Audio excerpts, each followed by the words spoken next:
pay respect to all Australians who have made and continue to make a positive contribution to our culture and way of life in this country we live and share together, Australia.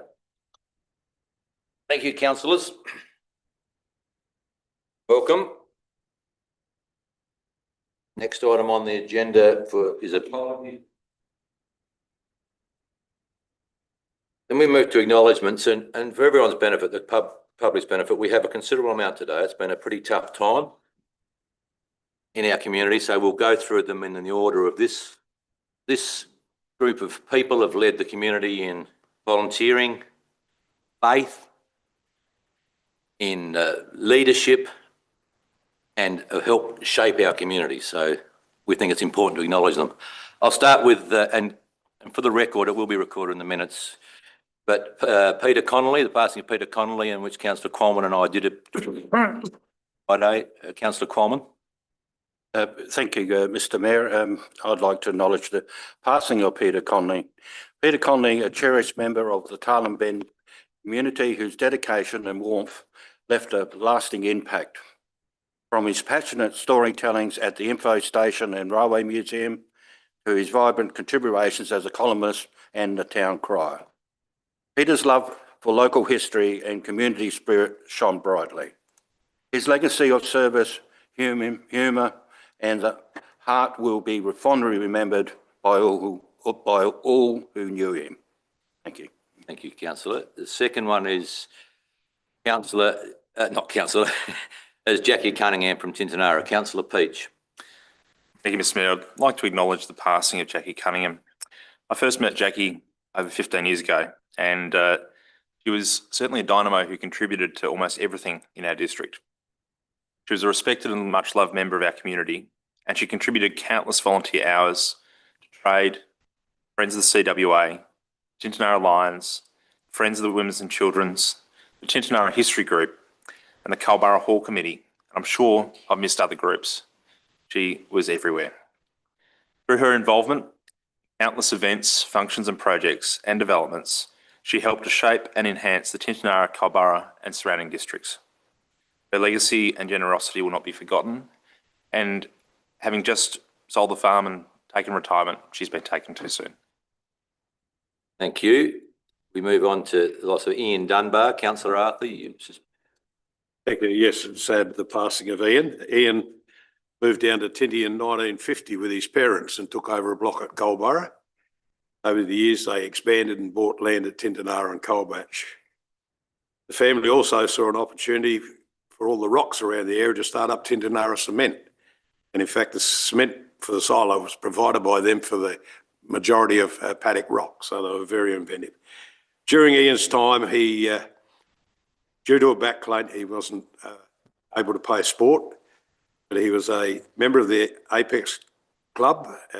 He held the position of president, secretary, board member through that time. And however, at 40, in those days, you had to leave Apex, where he'd become a life member, and he then joined the Lions Club. In his time at the Lions, he was club president 2009, 10, 12, 13, 17, 18.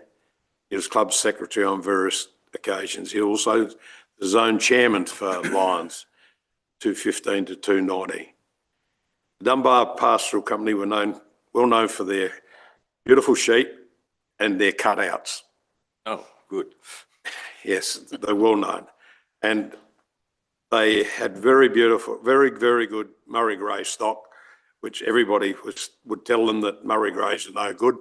And Dunny would come around and say, well, bad luck, we topped the market at Narracoor today with a breed that's no good with their vealers.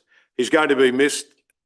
Even at the age of 80, he was still the guiding light on the Action Club tinny trip up the River Murray. How he kept up, I don't know, but he did.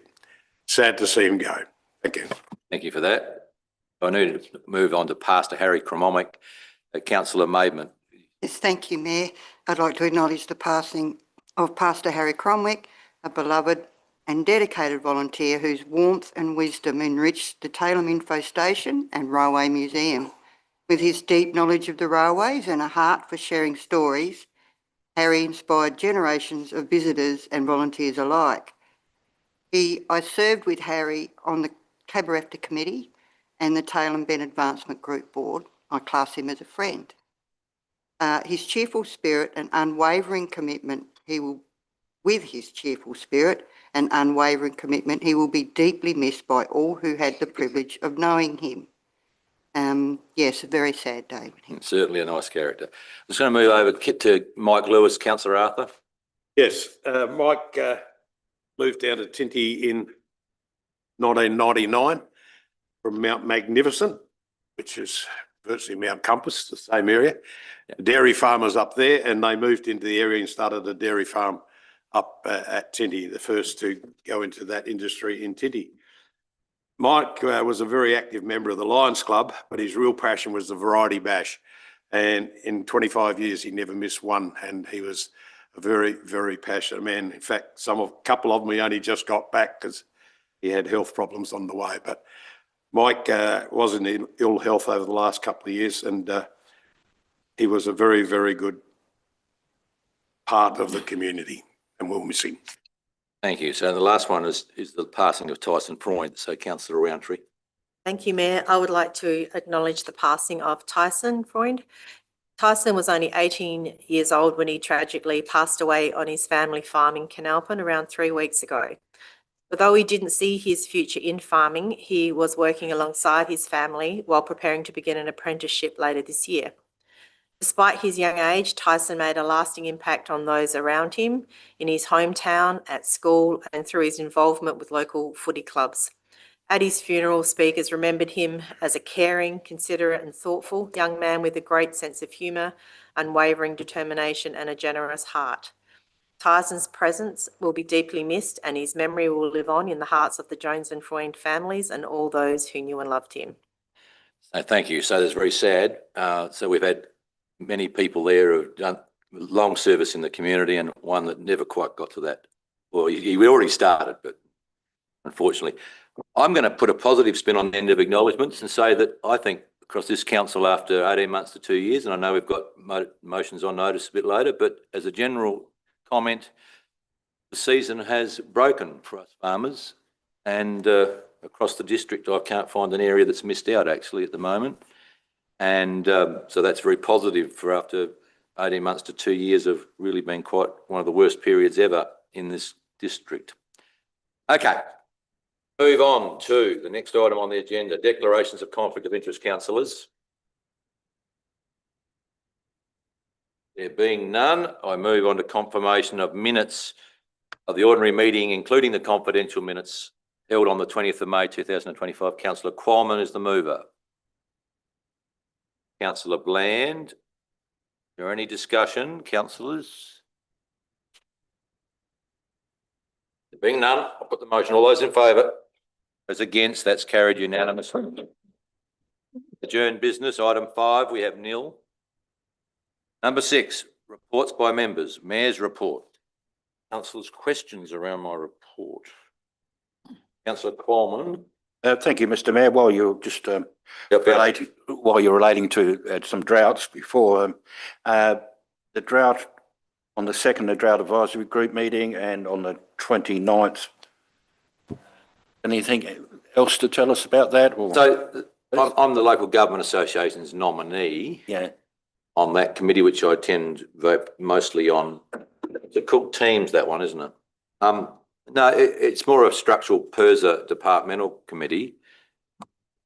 It would be fair to say that within local government, though, through the LGA, and it's now progressed through SAROC, and the LGA are working a proposal at present in association with the Primary Producers SA, in which I have attended an initial meeting around, is to draw up a proposal to put to state government that will allow councils under their hardship policies to potentially defer rates for people affected by drought.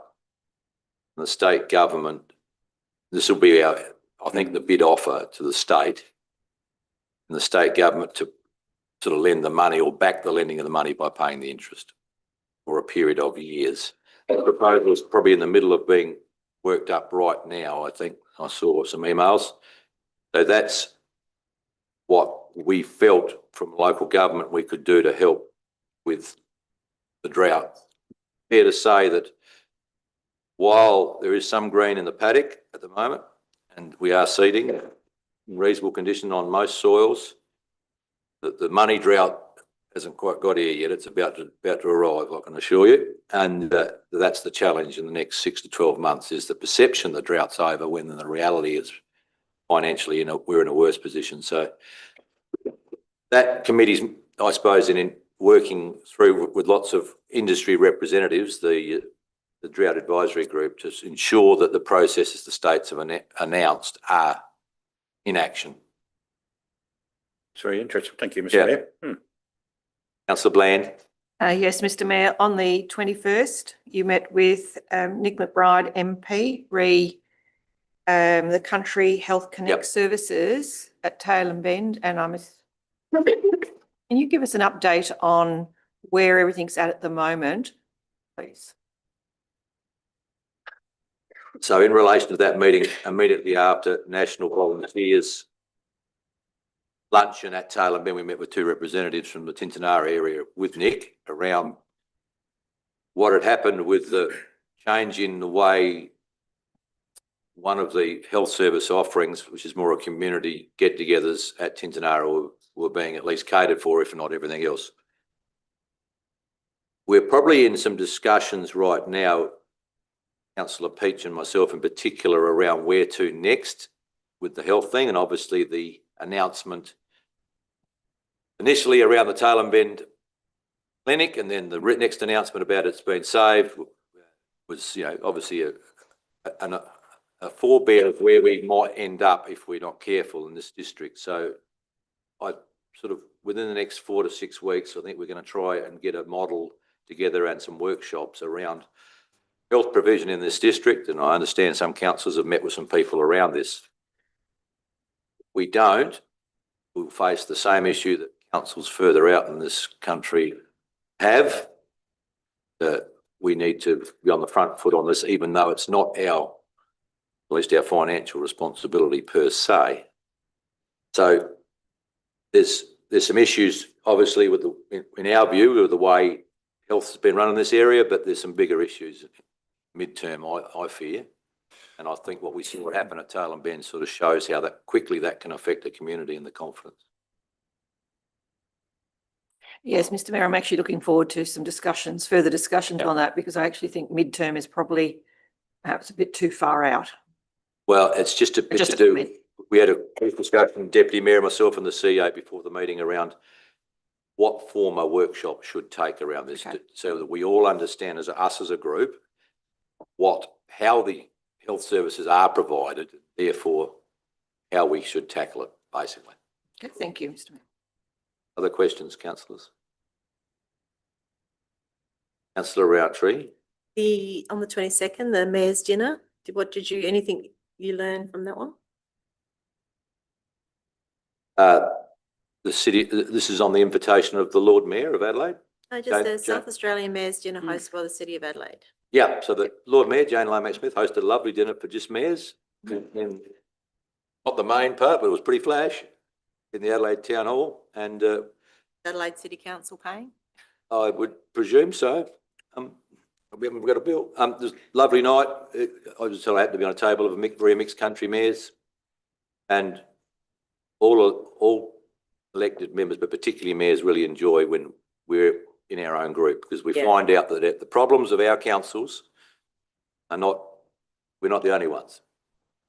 So Yeah. it's particularly important in terms of drought, but also in terms of supporting some mayors that aren't allowed to sit as mayors at the moment, would you believe, in this state. And the Lord Mayor had some freedom of action to invite them to what was her function. And I thank her very much. The chocolates,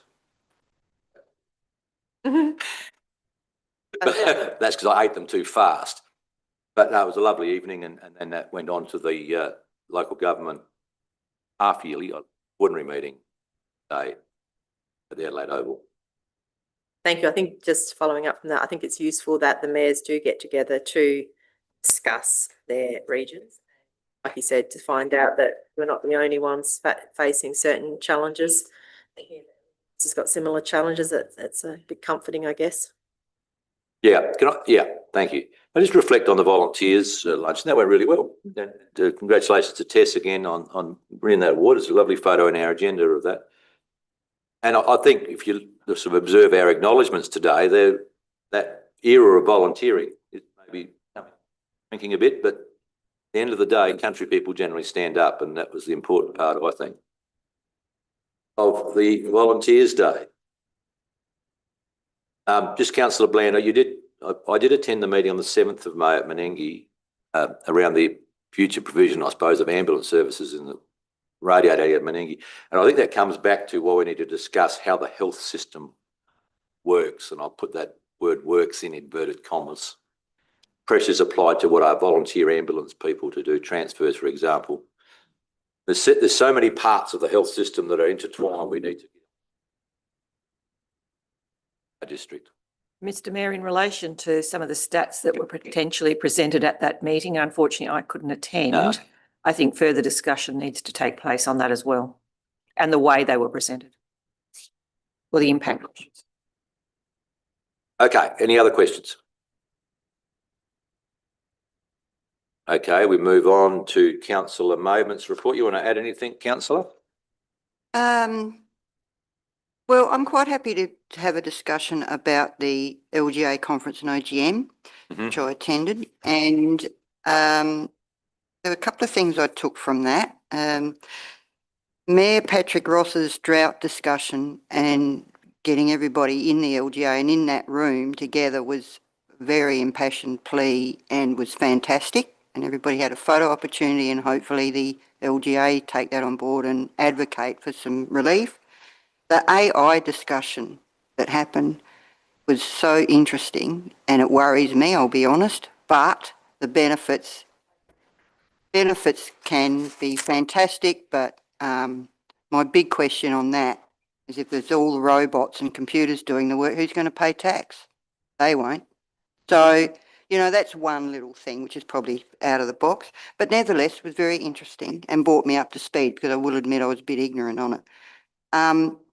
And all the motions that were put forward were all passed. So I thought that was important, because some of those motions were very, very apt and very important. So that's my main take. One little gripe, which is probably pretty superficial, but I don't know why I bothered putting in my dietary requirements, because they didn't do them anyway. So I had a slice of bread and some fruit for lunch. But anyway, that's all good. That's the way it goes. So that's pretty, but yeah, that was a good day. Yep. Councillor Bland, you were also there from memory. I was. We got any other comments to add about that day? Good, but it's been a while since I've attended one. I didn't think it had a lot of strength in content. However, my main comment would have been around the AI discussions.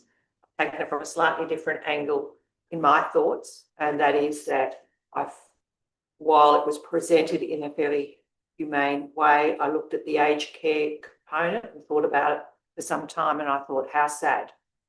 The person that's going to be talking to the dementia person, sitting in the chair, asking the questions so that they stay with us with some level of cognizance, is computer.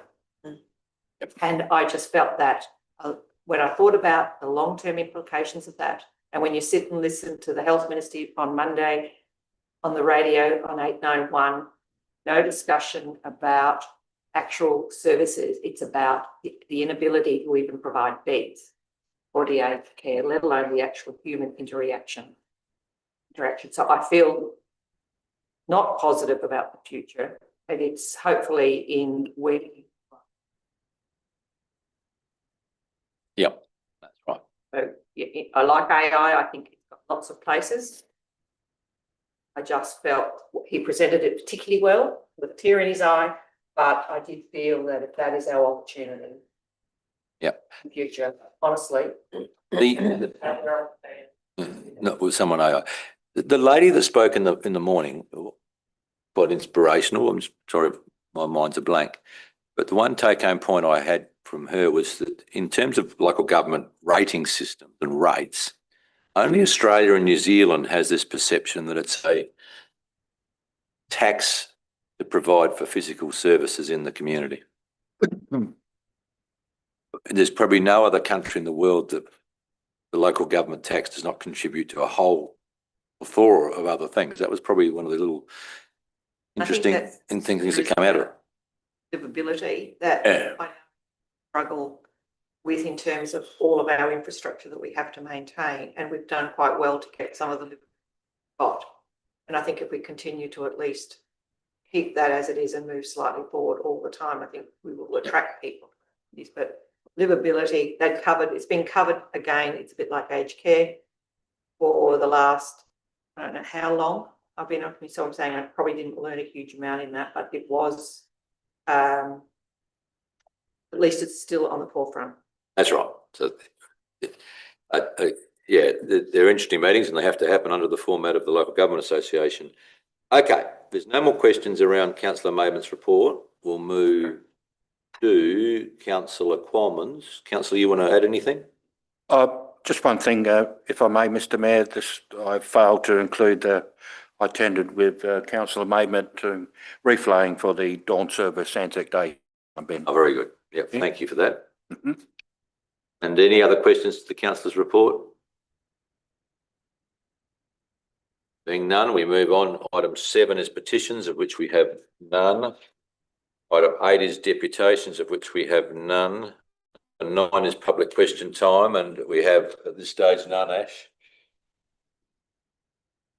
I have consulted with the member of the gallery, used to do a public question. It's mine. Number 10, 10.1. Decision reports. Annual business plan and budget, receipt of written submissions and summary of the community consultation. There is a recommendation, councillors. Would someone wish to move that to start the ball rolling? Councillor Qualman is the mover. Is there a seconder? Councillor Rountree. I suppose, do we need 5 minutes to discuss the public responses, or councillors? We've read them all. I'd like to. I would like to have a few Right, we'll minutes just to discuss suspend the process for 7 or 8 minutes, please.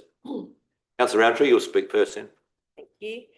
That was really, it was an interesting read of the comments back from people. Yeah, where to start? So I thought respondent 1 made some good points regarding why she had bought land in Wellington East, her plans for the future, and how these charges will impact on her personally. That was interesting, and I do believe we need to do a little bit more work. I think this perceived 25% increase that keeps getting bandied around, I don't know if we've done enough to really dispel that. And I know we've done the work, but are we getting it into a format and into the places where people are actually seeing it? So I think we need to do better at maybe communicating that to people.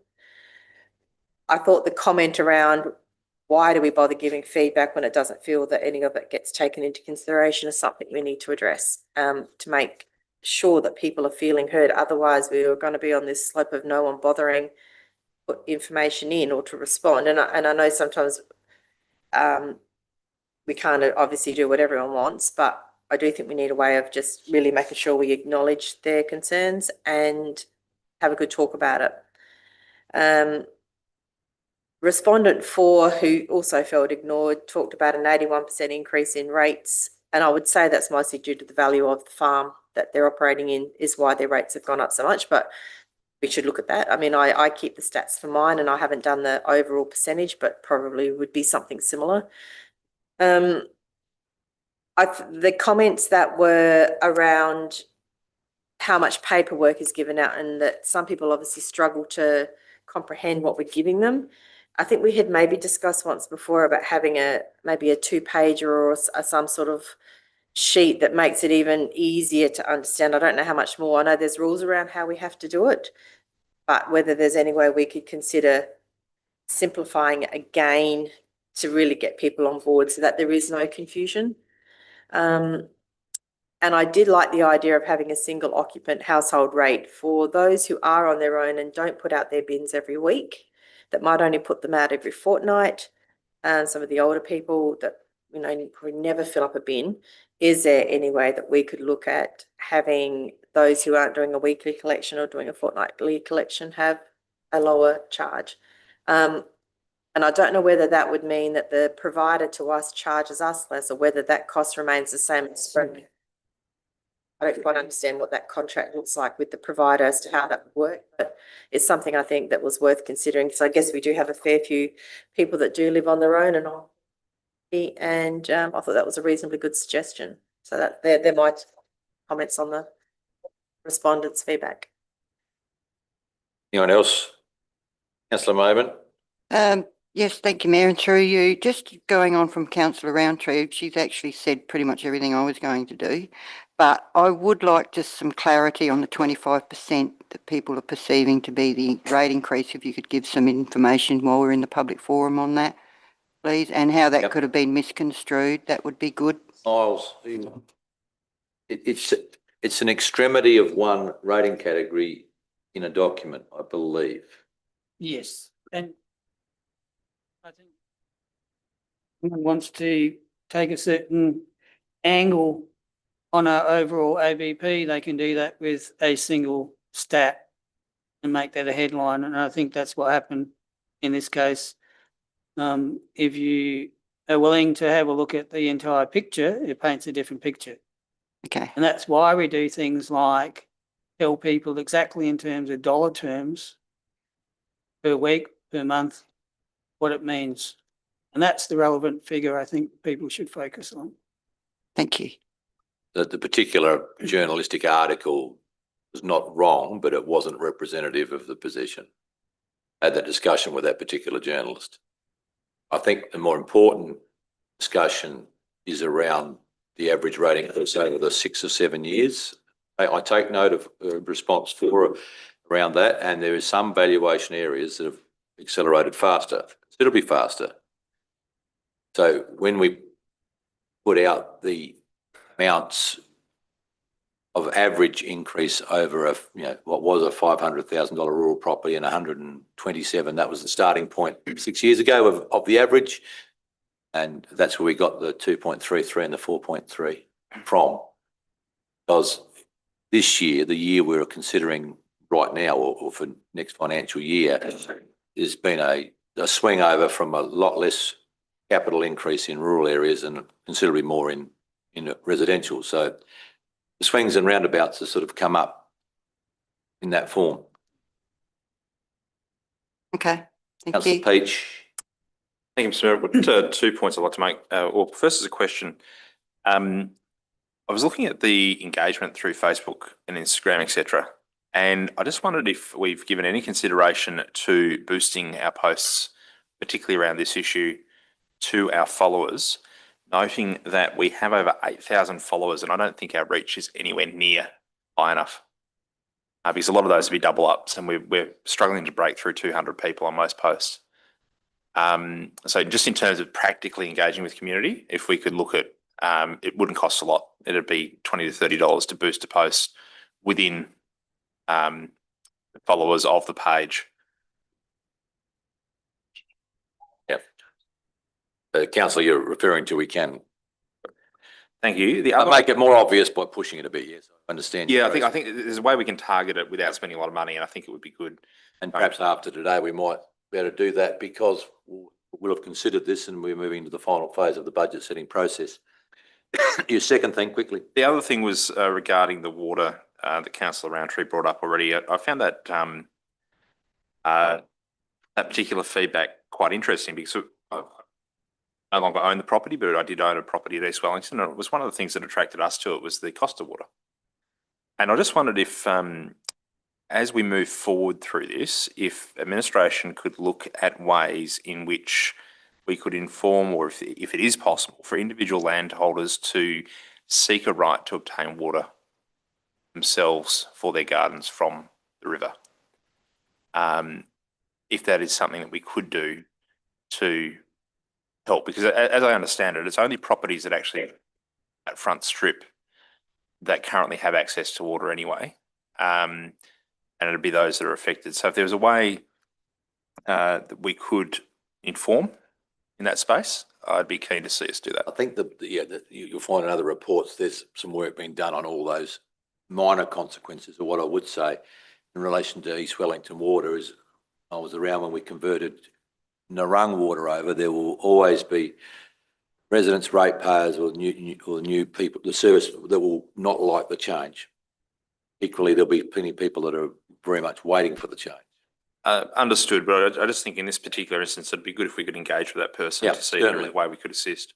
And then given we're quite close to a proposal, that's what we need to engage in the nuts and bolts of it now. Councillor Roundtree, quickly.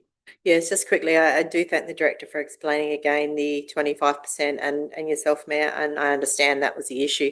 I guess going forward to make sure we're not in that position next time, maybe we need to look at what we include as examples in reports so that we nip that one in the bud. If it looks like it can be extrapolated to be something it's not and misrepresenting what we're doing, is there a way that we can fix that, high end, low end, whatever? But I just think that that has become really unfortunate, and you're hearing it turn up a lot in the community, all from one journalist saying one thing in a paper that wasn't technically true for the region, and it was based on data. Yeah. And it is causing a problem, and it's making people really nervous out there. So I think we need to really look at worst case scenarios when we're putting stuff out as to what people can do with that information. So the advertiser contacted me several times around this and I ended up with an ugly photo instead. The difficulty, as I pointed out to the journalists, is that our values are all over the place in both residential vis-a-vis, say, a standard, even regional cities values. You know, you could have values of residential from 20,000 to 2 million in this area quite easy.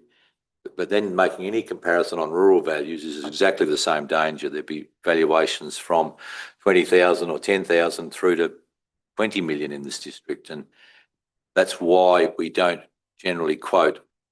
While we can do averages, they're very hard for people to relate to. But the particular journalist, he chose that figure and it was in the paperwork, was there, so he wasn't lying. But he definitely got some attention. Miles, do you want to add to that, please? I just want to say that the direction we're heading with the LTFP is likely to be years of surpluses and years of CPI +1 type rate rises. So an environment where going to be a whole lot easier to manage those people who are looking for the shocking headline if we stay that course.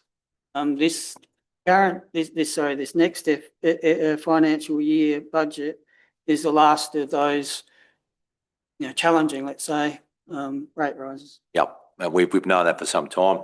Right, councillors, I'm going to finish that process and move back into meeting procedure. There's a motion which has been moved, Councillor Qualman, seconded Councillor Roundtree. Is there any debate around this motion, councillors? Well, Councillor Qualman, you'll close. I'll close. Thank you, Mr. Thank you. Mayor. So the motion is as it reads in the agenda, councillors. I put the motion. All those in favour? Those against? I'm putting that as carried unanimously. Number 2, Community Engagement Charter for Local Government. The recommendation, councillors? Councillor Roundtree is the mover. Is there a seconder? Councillor O'Hara, thank you. Councillor Roundtree, you want to speak to it? No, I read that one. It's a good report. We're only receiving, noting it. Thank you. Councillor O'Hara, you right? No, that's fine. Thank you. Anyone else? A question? Peach? Yes. Just one question. No, well, I'll go to Councillor Peach Oh, first. sorry. I'm just curious as to administration's thoughts, because I've already read this document in the week, and it's a curious one that could perhaps have something to do with some advice that was received by council in the last 12 months. Just wondered if there was any practical implementation of it. So you may, so what we will do now is to look at, we have got a policy on the books already around community engagement, and to make sure that it reflects the intent of this, and if there's anything specifically that the councillors want in that policy, it will be updated. So there will be almost like a working document that you're suggesting that will sit behind it. Councillor Arthur? Just a question to see, this is the final policy that the government's put out that local government have to work to now? To draft still. Still a draft, councillor. The draft. Still a draft. Right, so what input have we had into this? Because I think, like there's something that's pretty relevant. And I'll tell you why I asked. We do have community consultation on a lot of these things. We don't get many people there because the people's attitude is, well, what's he good at going? Because they're not going to listen to us. Whatever council's decided, that's it. So to make it easier, would it be possible to, every rates notice gets a copy of any proposal. So we know every ratepayer gets it. The residents, we can put on Facebook. Because it does cost us a lot of money to go through this public community consultation. And over the years, what outcome have we had, really? I think we be careful we don't undervalue, just like we did in the previous agenda item, what people say in terms of guiding our thoughts. It's still giving the There's opportunity. certain processes, as you know, and the way I read this draft charter is that it might simplify some of the processes that we have to. That goes to leasing of land and those sort of things. It may. I take your point, though. I probably think the costs of putting it in the rate notice, I think we found out were considerable. It's not cheap, and we found it was better to go back to the notice boards and the local A3, A4 newsletters. That probably had a bigger reach in terms of ratepayers. This is still a draft. I suppose that's the point I would get to. So, but I take your point. At what point are we people sick of being? So just to further on, what sort of input are we going to have into what they are proposing? That's what you mean. There's been a working party who have been looking at this. Have we still got an opportunity to have more from your side?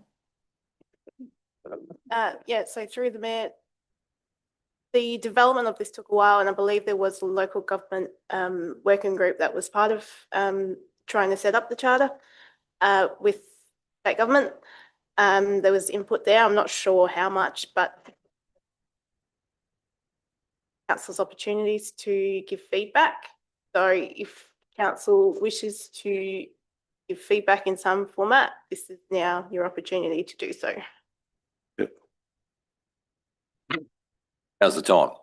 To be quite honest with Mr. Mayor, it's very hard, state government, to have a policy on this. One size fits all, where in Adelaide they might have to go 1.5 kilometres. Yep. But No, here, if you want to go to it, you might have to go 100 kilometres. that's right. And that's the difficulty of local government in this format. Okay. Councillor Qualman. Just a comment, and Councillor Arthur's got me going a bit on this because I sort of agree with Councillor Arthur and I sort of agree with you, Mr. Mayor, but how often do we often hear from our constituents, ratepayers, about there's no consultation, there's no information given out, and then of course you only get 3 or 4 people sometimes, unfortunately, rolling up, but you've got to get the information out because they sit in the field a lot of times they don't get the information or have the opportunity to express their view. That's right. Thank you. No worries. Okay. There's nothing more. Councillor Roundtree was the mover. No, nothing more. You've closed. Put the motion as it was. This is council receive and note the report. All those in favour? Those against? Councillor Arthur, you are, I'm not quite sure you're twiggling with your ear. I'm for it. That's all right, because I'd already put the unanimous on my paper. Number 3, sorry, which is the intention to grant a lease to the Menengi Bowling Club, which I think this is basically the starting of the, in relation to the previous agenda item, of course, the intention to grant a lease to the community engagement period. There's a long recommendation there, councillors, around this. Someone prepared to move that way? Councillor Bland? Aidman? Councillor Bland, you want to speak to it? Well, we met with a number of community bowling club community members. We had quite a significant discussion whether around the terms, around longer term opportunities, particularly for the bowling club in future, and what that might look like. And so that is where we have ended at the moment with our 10+10 around that. I mean, it sits, the land category in itself is interesting, and I'm not going to go into that at this point in time. But generally, people were quite happy, the committee was quite happy with 10+10, 10+10. Thank you. Councillor Maven, you want to add? No, thank you, Mayor, through you. No, I think with Councillor Bland's discussion's fine. Any other councillors? Qualman?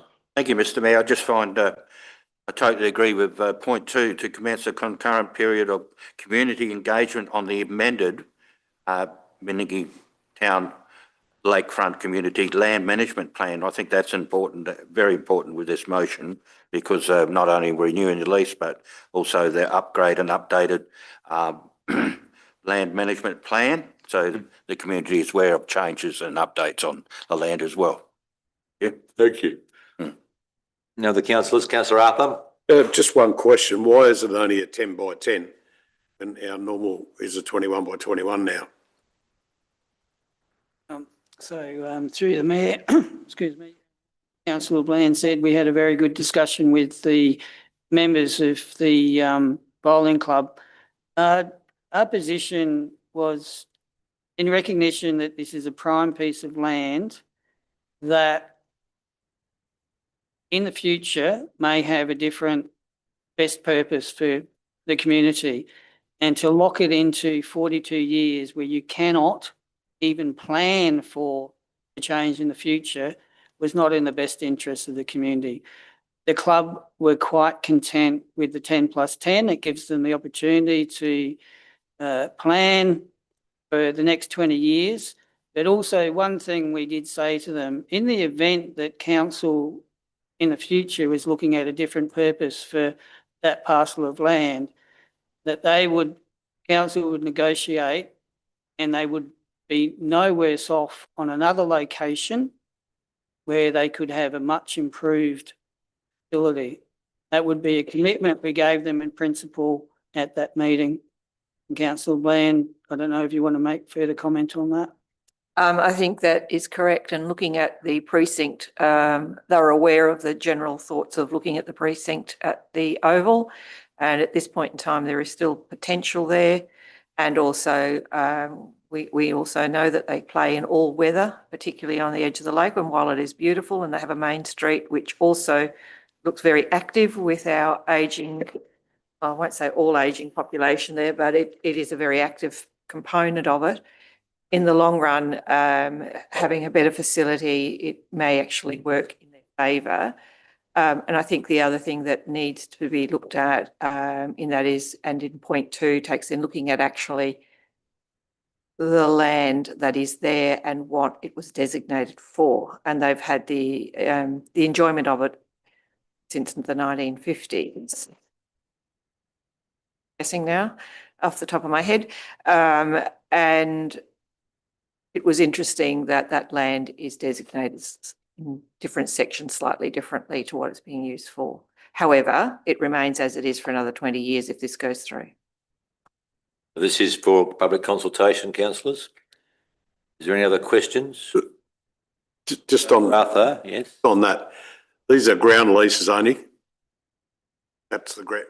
We don't own the buildings or any of the buildings. So, you know, for us to make, staff to make a commitment that if it was shifted, council would pay for it, you'd be looking $4 or $5 million. Correct. So where's, is the ratepayer going to get $4 or $5 million? The only way that would occur is if there was significant government support, and it has happened previously. I was involved in Berry. It happened at Berry, where the bowling club had a similar location on the riverfront, and there was a government grant, a federal government grant, ended up. Whole sports complex, though. If I can finish. Government grant enabled, and with council cooperation, enabled for new club rooms, artificial greens, covered all year round playing surface that was of a regional standard, so that they were significantly better off. Or we're being fair to the club. There were two two imperatives. One, not end up with a situation where council had to put a big red ring around that piece of land and say, you can't contemplate anything different on this site for 42 years. That's not in the interest of Meningie. But at the same time, give sufficient period of time for that club to continue the activity that they've been doing and plan for the next decade and the decade after that. They were comfortable with the position we reached, and hence that's the position that's reflected in this one. O'Hara. Yeah, through you, Mr Mayor, I think it's a good outcome for everyone. I mean, who knows what's going to happen in 20 years' time with Meningie, the way it's growing at the moment. That land could be worth a lot more than $5 million in 20 years' time. And there is, and I have asked the question of the new sporting complex committee, is there availability to add a bowling green on the end of that building? And the answer is yes. An undercover bowling green could easily be added onto the end of the sporting complex, such as Kadina have done, and that is just beautiful, the Kadina Bowling Club, inside bowling club. Thank you. Councillor Bland. Just a further comment on that. This all fits with, and we've heard our CEO say before that Meningie really does need to have a look at its uses in its main street, a streetscape, etc. And this is just one small component of it, but it then adds to where to from here. It is growing, as Councillor O'Hara said, and we want to see that growth into the future. I want to take it that you've closed debate, Councillor. I close. Just thinking how therapeutic it is driving through a country town and seeing bowls being played. Hello. That might be just my view of the world. Okay, councillors, you have a very big recommendation which has not been amended. I'm going to put the motion. All those in favour? Those against? That's carried unanimously. Number 4 is a capital works program update and proposing the carry forward and work in progress projects there. Councillor, someone prepared to move that recommendation? Councillor Roundtree, the seconder. Councillor Coleman. Councillor Roundtree, you can lead. I have nothing further. Yeah, It all makes sense to me. Yes. Is there, Councillor Coleman? Just want to say that looks like as long as we get them done on time, they got a projection here, and Karkuma Road might be the only one a bit harder to find because of the weather, but that was have given a June or August or December for the call it. So it's a good indication that things were done. If it gets too wet, I think the community will understand. I think they'll be okay with it. Excited. After the last couple of years. Councillor Arthur, you have a question or are you speaking to? Carryover projects, which we're going to do from 24 to 25, come off our expenditure budget. Karkuma 1.5, sealed roads renewal over here is 300,000.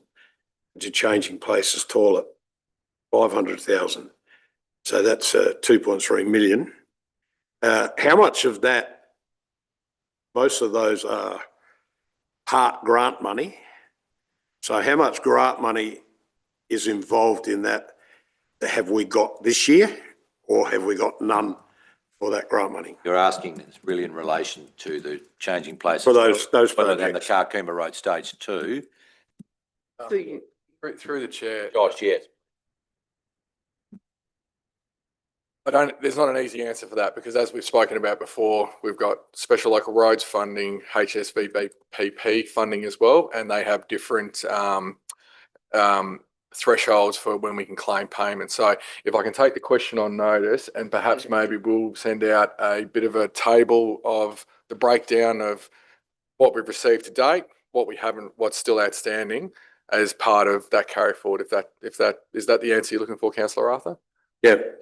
Complicated in both those projects. The third project is an internal carry at this stage. Because if we have got money for that, what effect now will this have on our proposed budget? Because we had roughly $700,000 deficit with a lot of these for this year. for this, now with a lot of these works going to be done, are we going to have a surplus? I think that's a question we can't answer right now. Through you, Mayor. CEO. This is capital expenditure, councillor. It's not, doesn't impact on the surplus. It does impact on our cash flow. If your question about the grants is, have we got the money and spent it on something else? The answer is no. These grants are very specific and we claim them as the milestones eventuate. So, and this is standard practice that we have been doing now probably for 3 or 4 years since I've been here in carryovers. It's nothing unusual and doesn't impact on what we're doing because we've accounted for it each year. I would say it's the first time it's been visible. Lots of times it hasn't been as straightforward as we're getting it presented to us now. So the important part is this meeting, or about now, we report on what we cannot achieve in the financial year we're still in, and we, council's endorsement, roll them forward. And in this case, 2 of the 3 projects are mostly grant funded, and the grants are generally paid after the job expenses are done, which is, so I would imagine. Well, that's what makes a lot of difference to it. I'd imagine this has helped council's cash flow position in the last 6 to 8 months, rightly or wrongly. And I understand the Carcooma Road's getting lots of compaction from lots of trucks bringing lots of grain in, which will end up with hopefully a better road after a bit of an interesting winter. May it rain, councillor. Anyone else with questions? All right, councillor Roundtree will close. So the motion is the recommendation in the agenda. All those in favour? Those against? That's carried unanimously. 5, Street Traders and Mobile Food Vans Policy Review. Do I want to start with questions or not? Councillor Peter, you're going to ask a question, or you I was going to move holding it. your fist a certain way? I was going to move it, allowing for typographical changes. Yep, certainly. Councillor Peach is the mover. There a seconder? Councillor Roundtree, you want to lead, Councillor Peach? Thank you, Mr. Mayor. I think as noted in the report, there's not a lot of change to it and there wasn't feedback provided. I did review it when originally provided. Yep. I just note there is one revision from the previous document that hasn't been exited from the final markup. So happy to move it, allowing for typographical changes. Councillor Roundtree. No, nothing more to add. The other councillors?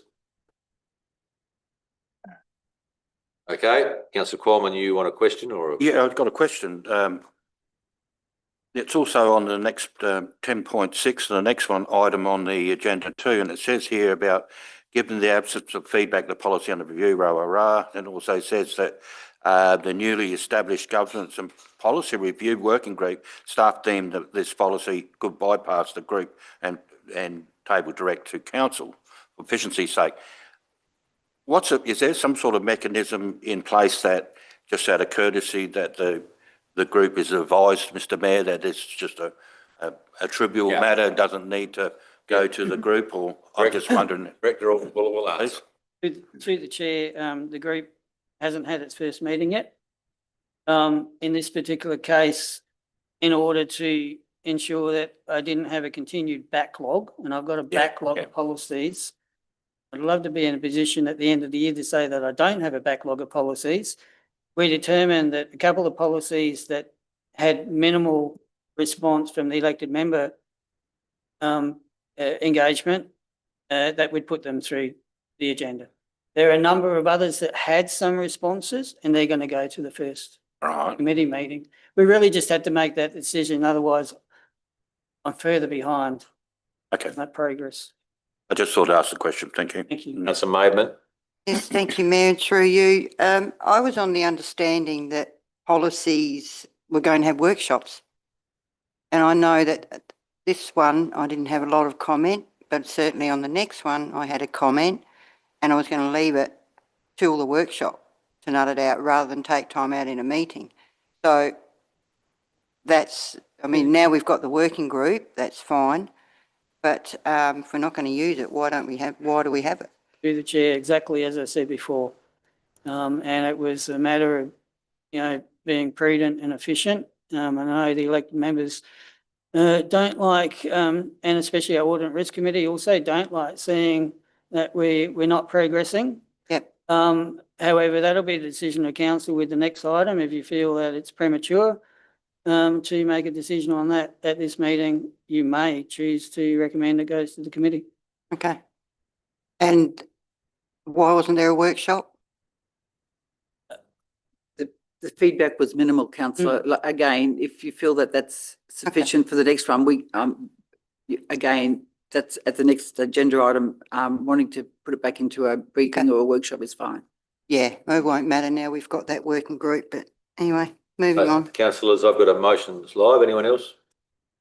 Yes, Leanne? Is there enough leeway in this policy to allow for circumstances where it's not associated necessarily with the community event on a one-off approval? And that is around looking at some of our smaller communities that may have a visiting food van.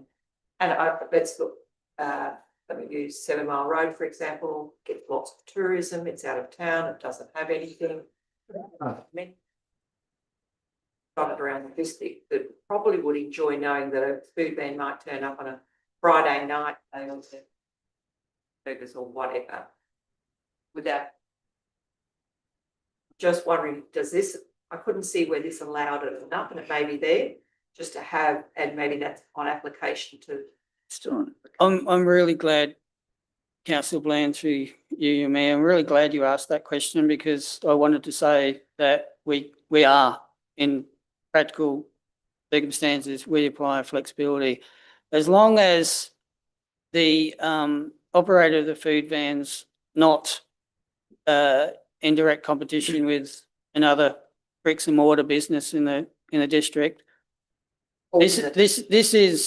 this allows for a certain amount of flexibility, and we will apply that from time to time. So I've not had any complaints from food van operators. I've not had any complaints from bricks and mortar businesses as well. So I think things are going well. And the application of the policy is practical and fair. Okay. There's no further questions or debate. You're closing, councillor. I will, just noting that the motion hasn't been amended. Motion hasn't been amended, but the policy may have been. Saying the policy. No, I'm saying that allowing for typographical changes. Yeah. Still try that up. Okay. Knowing that we're just going to do the typos, I'm going to put the motion. All those in favour? Against, that's carried unanimously. Number 6, Mayor seeking legal advice policy. Councillor Maidment, you had an issue. And yes, thank you, Mayor. Do you want me to move this? It's up to you. I'm happy to move it. More a general comment. Yes, certainly. So I'm letting you Query. move it. You can speak to it now if you wish. Yep, I will. Thank you.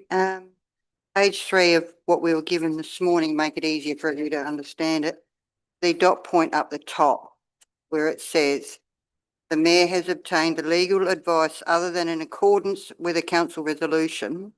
Council should, as a matter of caution, retrospectively endorse the Mayor's decision to obtain the legal advice. In the business of retrospectively endorsing Mayor's decisions, or anyone else's for that matter, especially on legal advice, I understand in an urgent case, you may need to seek that legal advice in the first place without a council resolution, but it's just a general comment that I don't agree with that process. I don't know how we can, whether we need to change it or whether we should, but I'm just putting my displeasure out that we retrospectively endorse it. Excuse me, Mr. Mayor, is there a further copy of that document? Spare. That's all right. I'll be Sorry, councillor Plan, I didn't realise you didn't have one. Thought it might have been on the computer, but it's not.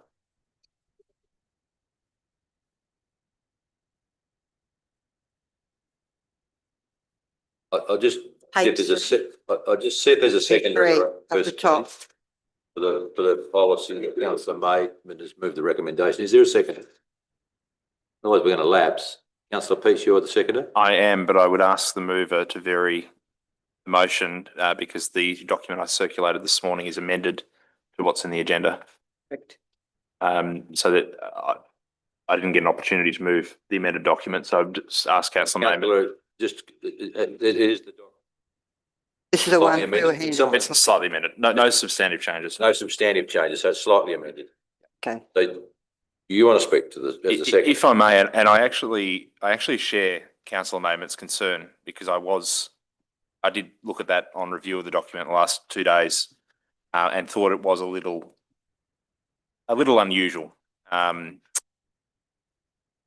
I note that it does say that the chamber should, but I do think it may put an onus on the chamber that perhaps shouldn't be there. I just note that the changes I've put into this document compared to the agenda are in point 1, purpose, the 3rd paragraph, which clearly identifies that the policy applies to the person acting as the mayor. So whether that's the deputy mayor or another councillor appointed in that role for the last few weeks, but if they're acting in the role of mayor, this policy applies to them. The other change I've made is to add section 6. And one of the points I brought up in the initial review was that the old policy actually delegated authority to the mayor, which is contrary to the Act. So I haven't actually changed any wording here to what was in the original document. All I've done is taken the authority to act section out and put it under its own subheading so that it's no longer under the delegation heading. So there's no confusion around whether there's a delegation at all. Thank you, Mr. Mayor.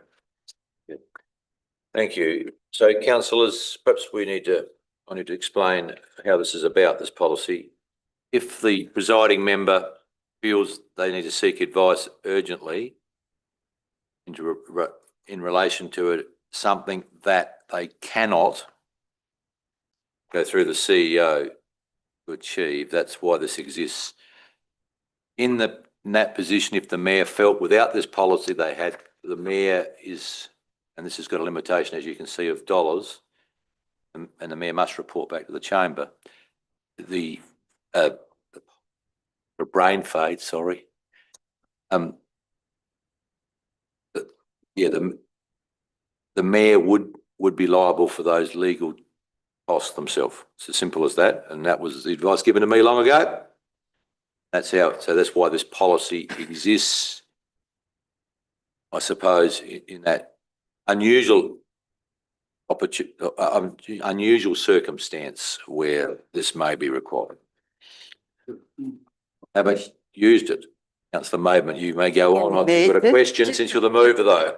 Just to further on to what you just said, in an emergency and an urgent need for legal advice, just hypothetically, why can't a special meeting be called? Even now, given that there's Zoom, it can be done pretty quickly.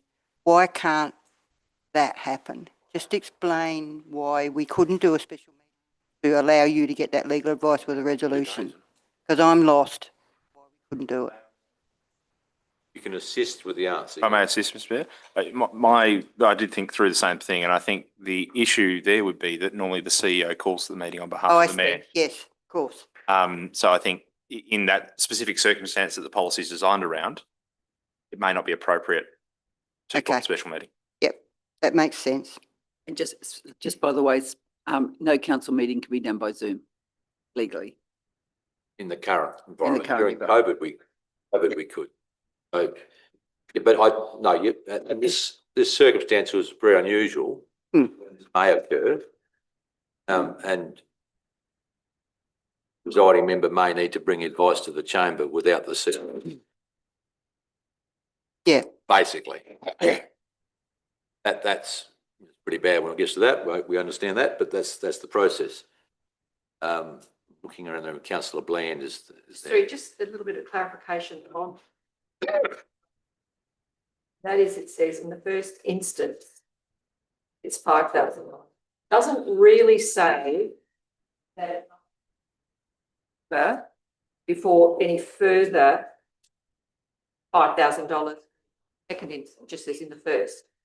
So I guess I'm looking at that flow-on effect that could happen if somebody read that as procure legal service in the first instance, the value of $5,000. And if we haven't met or this hasn't been brought back to the chamber to then authorize any second, third, fourth, 10th instance, we are, in fact, I think it's open. Looking at probably the person who wrote the report, sorry, to Bridget, is it it's up to instead of in the first instance? Is that the word you'd be looking for? I think yes to. Mr Mayor, if I may, I did note in my email to councillors this morning, I did have a concern around this as well, but I was going to raise it in chamber. I actually don't think that's enough, but I also agree with you that up to $10,000. I don't have a real problem with the dollar figure. It's that dollars can blow out and be in multiples Yep. if we are not in control. Yep. And I want to make that's sure we're fair in enough. control. Yes. So you're thinking that there should be something and council be advised within a certain period. Is that what you're thinking about, councillor Bland? Well, no, that because the next 5,000 could be spent, or 10,000 or whatever it might be, could be spent by just making. Right. I think it is a one-off until such times as that's been reported to council. But through the chair, I think up to 10,000 is reasonable. I think that would probably allow the mayor to spend that money, get that advice, call a meeting, provide that advice, and at that meeting, then council may be able to authorise further expenditure. The one thing you don't want to find is that $90,000 worth of legal fees have been racked up and it ends up being the mayor. Is in that if we give a reasonable limit, and whether that's 5 or 10. I think that's fair. So- And the mayor's, But also taking it back to making sure that it's going to be a one-off occasion, I think that's a reasonable. one instance. So number 6, in the first instance, to the value of $5,000. So, Mr Mayor, if I may suggest the move that we vary the motion to remove the words in the first instance and replace them by the words up to, Yes. and then change the value to 10,000. Yep, I'm happy to That do solves that. the problem. Yep. Through you, Mr Mayor. Yes, councillor O'Hara. I agree with councillor Maidman. I'm afraid I couldn't vote for this while that particular paragraph's in there, Yep. telling me that I have to agree with what you did. Retrospectively. Certainly. Councillor Arthur. Yeah, can I just say, this is a policy for the mayor to get legal advice in the first instance. It was brought in because of the council's a situation within the council. After that initial advice, it then went on to a different government department to handle. It wasn't handled all the way through by ours. So the initial advice, I would thought $5,000 would be sufficient. And after that, it may be in the Auditor General's hands. It could be, one case was, it could be in Ombudsman. whatever. Anyway, so really it's an initial one we're looking at here. Certainly. Councillors, I take councillor Maidman's point. A special meeting of council can be called up by the presiding member on 4 hours' notice. So you need to, doing that, try and make sure all the councillors are available on 4 hours' notice. So, but Yeah. and any group of councillors can call a meeting, any group of 3 councillors, if my memory of the Act's pretty good, Ben, on 3 days' notice from memory. So the mayor hasn't got unilateral powers in this, but I think the chambers now with those, not amendments, but wording changes. Mr Mayor, if I may suggest that we remove that paragraph around the retrospectivity. If the mover is happy to amend that as well. to the motion. Absolutely. Sorry, what was that, Jonathan? The motion that calls on the chamber to retrospectively endorse, we remove that. So the chamber could still do that, but it would also mean that if the chamber didn't agree with the mayor, we don't have to consider it. We don't have to all agree with it. If scenario, if mayor comes back and he spent $10,000 on advice, and this chamber says, well, we're not happy. You've gone and spent $10,000 on that advice. And in theory, you haven't advised us in advance. Who's responsible for the $10,000? Deputy Mayor. Well, no, in that case, I would say that's why we've got the policy. We have a limitation, but also an accessibility, and we don't have to agree with it. But if the person holding the role of principal member feels that they need to action something under the policy, then we've given that authority to act up to a limit. we're not through you, Mayor, we're not removing the liability of the payment situation by taking out the word retrospectively endorsed. So it's still, the policy still exists, covers the mayor getting the advice. It doesn't mean that he's left holding the baby if we will decide that we didn't agree with him doing it, because the So- policy exists. As long as it remains within the guidelines. We've had a bit of experience with this. Yeah, we have. The complaints about the mayor went through the deputy mayor, and then the deputy mayor started the process. So council should, It was as a about- matter of caution, Yeah. retrospectively endorse the mayor's decision to obtain legal advice. That is giving some councillors some trouble. Councillors, I think there's enough questions if you wish to defer this and adjourn this motion. I'm just trying to look at the further report or to the working party for a consideration. So Mayor, if we'll take into account the discussion that's been had and we'll see if we can recraft it. Back to councillor Maidment's point, if you prefer, then we had a short workshop out of session before it came back to chambers. That might be something that's useful as well. I think there's a risk that if we change a couple of these sections, that we may distort it in ways we haven't considered. So I think it's probably better to take it off the books for the minute and have a look at it. Move that we adjourn it to the next available meeting. Councillor Qualman, Councillor Roundtree, I'll put that motion. All those in favour? That's carried unanimously. So that motion remains adjourned. Thank you. Number 7, Roads and Infrastructure Committee minutes, the 3rd of June. Recommendation, councillors. Someone move, please. Councillor Arthur. Waved around. Any discussion around those minutes, councillors? Councillor Roundtree. In the minutes, it says it was taken on notice that 0924, the Canalpin Swimming Pool morning swim arrangements. I'm just wondering where we're at with the information regarding what is being considered as options for that morning swim. Are we getting closer? Through the chair, one of our officers has been on leave for the last couple of weeks, and so I'll be liaising with him and working to bring something back to council in the next couple of weeks, I would have thought. Any other information required, councillors? There is none. I'm going to put the motion. All those in favour? Against? Carried unanimously. 11.1, Office of the Chief Executive Officer's report. Someone move that way, please. Councillor Qualman and Councillor Maidment. Questions?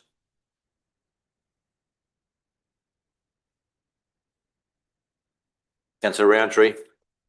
Did you just go through my notes? So, Sorry. but with the questions taken on notice for the 20th of May, the metal railing that was installed at the park, would it have been a railing? I see that it's because of the height, but could that not have been something that was more in keeping with the like the nature play environment than metal? Like, does it is it, I guess what I'm asking is, did it have to be metal and could it be something different? Could it have been something different? Through the chair, possibly, when it was identified as a risk, and a solution was proposed, we didn't go down the path of going, oh, do we need to do a nature-based type of railing? Are there those types of railings out there? We put in a practical solution. So with the playground, through you, Mayor, there was an audit done of the playgrounds, and that's where it was identified that this was too high and it needed. Yeah, the height and the fall from the top of the above the tunnel to the ground was over 900 mils, and that determined that there needed to be a rail. So it's in that same vein then, that playground at Canalpin, which is hard for little kids to get up and climb up. Why was that not identified as a risk? It would have a fall of similar. So we may not have done an audit on that one yet. It's sometimes these come about because of an audit we've done, but we may not have had and if you have a particular concern with that playground, we're happy to have a look at it. Yeah, well, I just thought it was interesting that one and then the other didn't, but I'll let Councillor Peach just got something to say. I might come back later. I think I had a similar questions. I suppose just seek to understand what triggered the audit on that playground, particularly given that it's fairly recent and it was built to code initially. And look, I'm disappointed with the railing that's there because it's not in keeping with the rest of the playground. Yeah. And I'd also ask why the community group that built the playground wasn't involved in that process in some way or another. Look, through the chair, I have to take them on notice. I don't know the specifics. Playgrounds require inspections on a periodically, and then having an independent audit. I'm not sure what the trigger was for that. I'd have to take that on notice. So if I can find out what triggered the audit, and what else was, sorry, was there something else that you were looking for? More so in terms of the engagement with, it was Yeah. definitely a community-driven project that was very targeted in its appearance and keeping around nature play. And just a little disappointed with it. It's a bit out of keeping with the overall environment. We'll take that on notice, Councillor Peake. Thank you. And we'll also costings of alternatives that may have been considered but weren't. And I suspect this may have been the most cost-effective treatment of it. Now, whether it blends in with the actual surrounds may be debatable, but we'll get some costings as well. I suppose we're just in a little further. This playground is designed to be dangerous in a way. It's designed to have a risk associated with it because of the nature play element. And I'm just a bit curious as to how we got there. Yeah, like through the chair, look, playgrounds are a fickle piece. Putting in playgrounds that were basically off the shelf, pre-designed, it gets installed, but it's not for all age groups. And so then we were getting queries about the slide's too steep for young children, all age groups, and trying to keep that safety element does make it a bit tricky. In terms of nature play, you're right. It's supposed to be an element of danger. I'll have to, as part of the response, I'll look into what the audit looked at in terms of and why it was deemed a risk. Just further from that, I mean, I don't see these as tricky. There are playgrounds throughout all council regions, and some of them are absolutely fantastic and cater for kids. I mean, I guess it's money. That's what the issue is it comes down to money. In this particular case, like Councillor Peach said, it was designed to be a playground that did challenge children to, farm kids love it. It's probably what they have in their backyard in some ways. And I do think that these spaces, we don't have many of them, are really valuable to all of us on this committee. And we love our spaces, we love what these things do for our communities, that when we're going to do anything in them that might impact them, that I would just love it that we were advised or could be part of a conversation about it, because I think we would have identified that even if it was a few $1,000s more to have something in keeping, we would have rather have seen that than go the other way. It's not always about the cheapest, it's also what looks best and what fits the community's needs. And I think we overlook that sometimes, and we need to do better in that area. Okay. Still in, yep. Still in questions in this report, councillors. Councillor Maidman. Thank you, Mayor, and through you, with the page 119 on the computer, where is it? What's it worded at? Leading Edge AI for Local Government Innovators Conference in Adelaide. Can we have a little bit of report on that one and what your thoughts were, please? So I'd love to give you a full report, but I went in the 25% or 21% news story broke. So I spent most of my life talking to my colleagues and staff about that. But it was, and a couple of us went to it, and it was a starting point for local government to look at options. So there was a presenter from Torrens Council who have built an AI program for their customer service people, so that when Councillor Maidman rings, they get a bespoke service because they know you live at such and such a place, you've paid this much rates, you've had concerns with something in the past, and so it gives information to the, so that it was looking at options for local government and how we might use it. And it was really most of the bigger councils who have already put some quite significant thought and energy into this area, and we have an opportunity to learn from that. What did come out of it was that I had a discussion with my colleague from Mitcham Council, and they are also doing some work there. And he has offered that our staff can participate in any training or in any workshops that they do, and he won't charge us. Okay, that's good. Thank you. Other questions, councillors? Councillor Bland. Yeah, I'm just wondering if there, since this report was written, been any further discussion on the Meningie Area School Library or Wadmore House Precinct? They've both been sitting on I'll it take them out. so long now with no information from government. I will take them out of session, councillor Blaine, and I'll come back to you.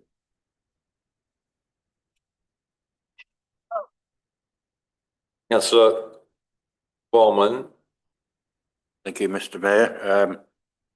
20 on the meetings attended by the CEO, the 21st of May, that was parading a sustainable future community forum at Murray Bridge. Thank you. That was a afternoon session, and it was really the Royal City of Murray Bridge looking at what were the opportunities into the future. And so they had people from across Australia. One was from Bega, who has the cheese factory there, talking about how they've created a completely sustainable environment for their particular product, but also in the town itself. So it was really just highlighting, it was a bit showcasing of what's possible. And Murray Bridge is really keen to look at that as they have a growth spurt and into the future. And I thought there was an opportunity just to see what was going on. Yep. any more questions, councillors? Okay, It's just one, Mr Mayor. yes, I just lost it. It's regarding the capping the confined aquifer wells in the area. That's actually not our project, is it? It's Landscape Board's running that project. I'm looking at Tracy and she's nodding. No. We'll take that on notice, councillor, and I'll get back to you. It's, you have to come to a speaker, please, if you're going to. One down here, bloke. oh, Trace. Thank you.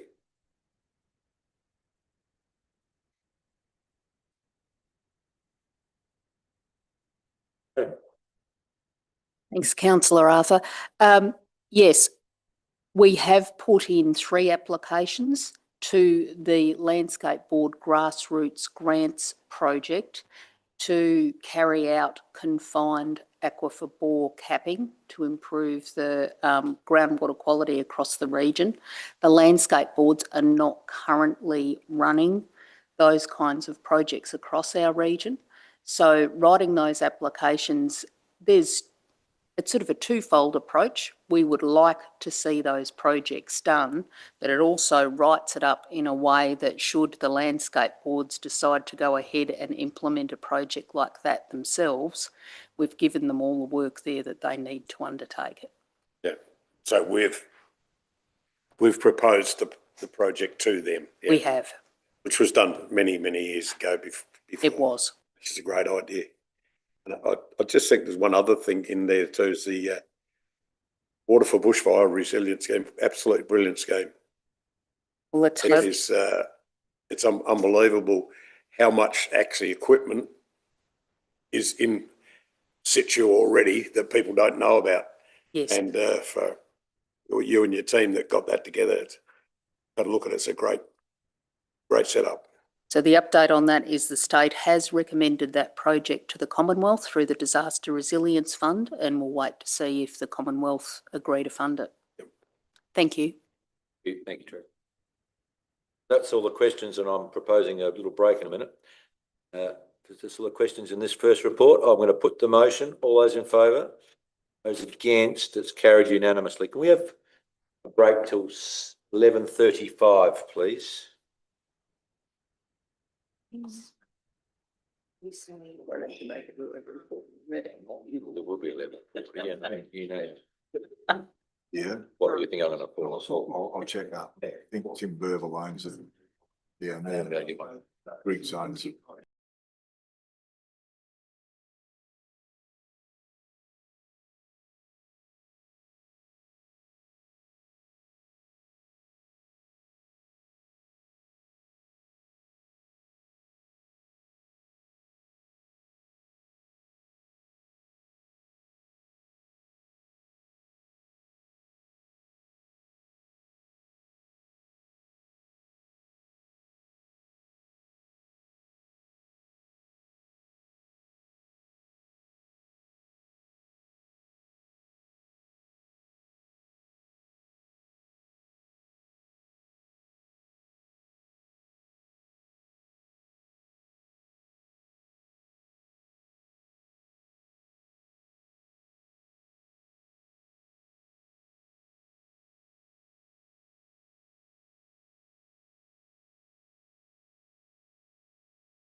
Thanks.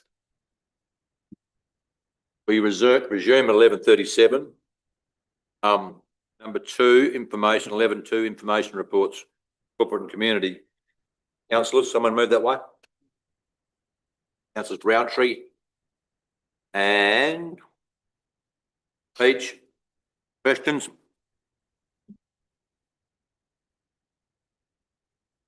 Councillor Roundtree, sorry. Yes, got 2 questions. Just wanting to confirm that in organisational development, is the admin support coordinator replacing the executive assistant? Yes, Yeah, so that position of executive assistant is now called the coordinator. correct. Okay. And second question, with the customer service stats, there are 40 requests that are over 10 days old. I want to know what sort of requests these are and how many are over a month old. So 10 days doesn't tell us much. How many are over a month? We'll take that on notice and come back to you. Okay. Other questions? Can I just point, Yeah, Director. Director. If I could, members point out the very encouraging new dwelling numbers for May. Mhm. 8. When Good. I think about the total number of new dwellings across the district for an entire year, my number's around 30. 40 would be a really nice number, but 8 in 1 month is very encouraging, and you're going to ask me where they are. Tailem Bend and Wellington East seem to be the hotspots at the moment, but I dare say other areas are picking up as well. I think the first dwelling application for the new Knight Place land division came through this month as well. So it's looking good. Other questions? Councillor Arthur. I just, I hadn't noticed this, but it was brought up to me by a few ratepayers regarding the patrol grading operations we've been doing. How come the patrol grading operations have, gone through the roof when the conditions for patrol grading have been the worst we've ever had with the dry conditions? If this is right, we've nearly doubled. You're ahead in the agenda. Sorry? You're ahead in the agenda. It's the next item. Oh, am I? Oh, sorry. It's good that you're not behind, but you're ahead. Hurry up. Hurry up. Director will have an answer because you'll have time to consider it. Yeah, I'll have time to think about it. But anyway, we are in corporate community, so your cards is coming pretty soon, I think. In anticipation of the rain, councillor, would be my answer. All right, there's no other question. Even note the report. All those in favour? Those against? Carried unanimously. Now your chance is council. Question. Around patrol grading. I'll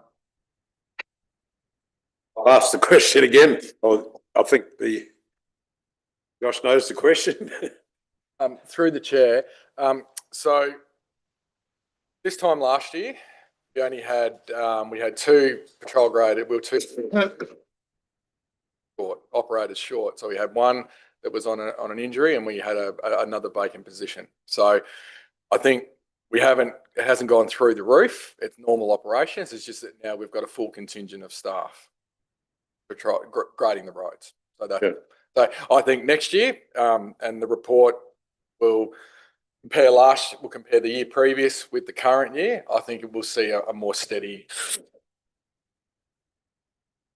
I think that the biggest problem is the road users got that, and as I said this last time, is we are grading a road, no value whatsoever. We hold nothing of what we grade because everything's that dry. So unless you took water out, which is uneconomical, of course, to do your grading, these fellas are not road engineers, they admit that, but they're road users and they use it, 10, 12 times a week. As you know, councillor, when to grade is a great subject. And the difficulty is applying those 3 graders over that network.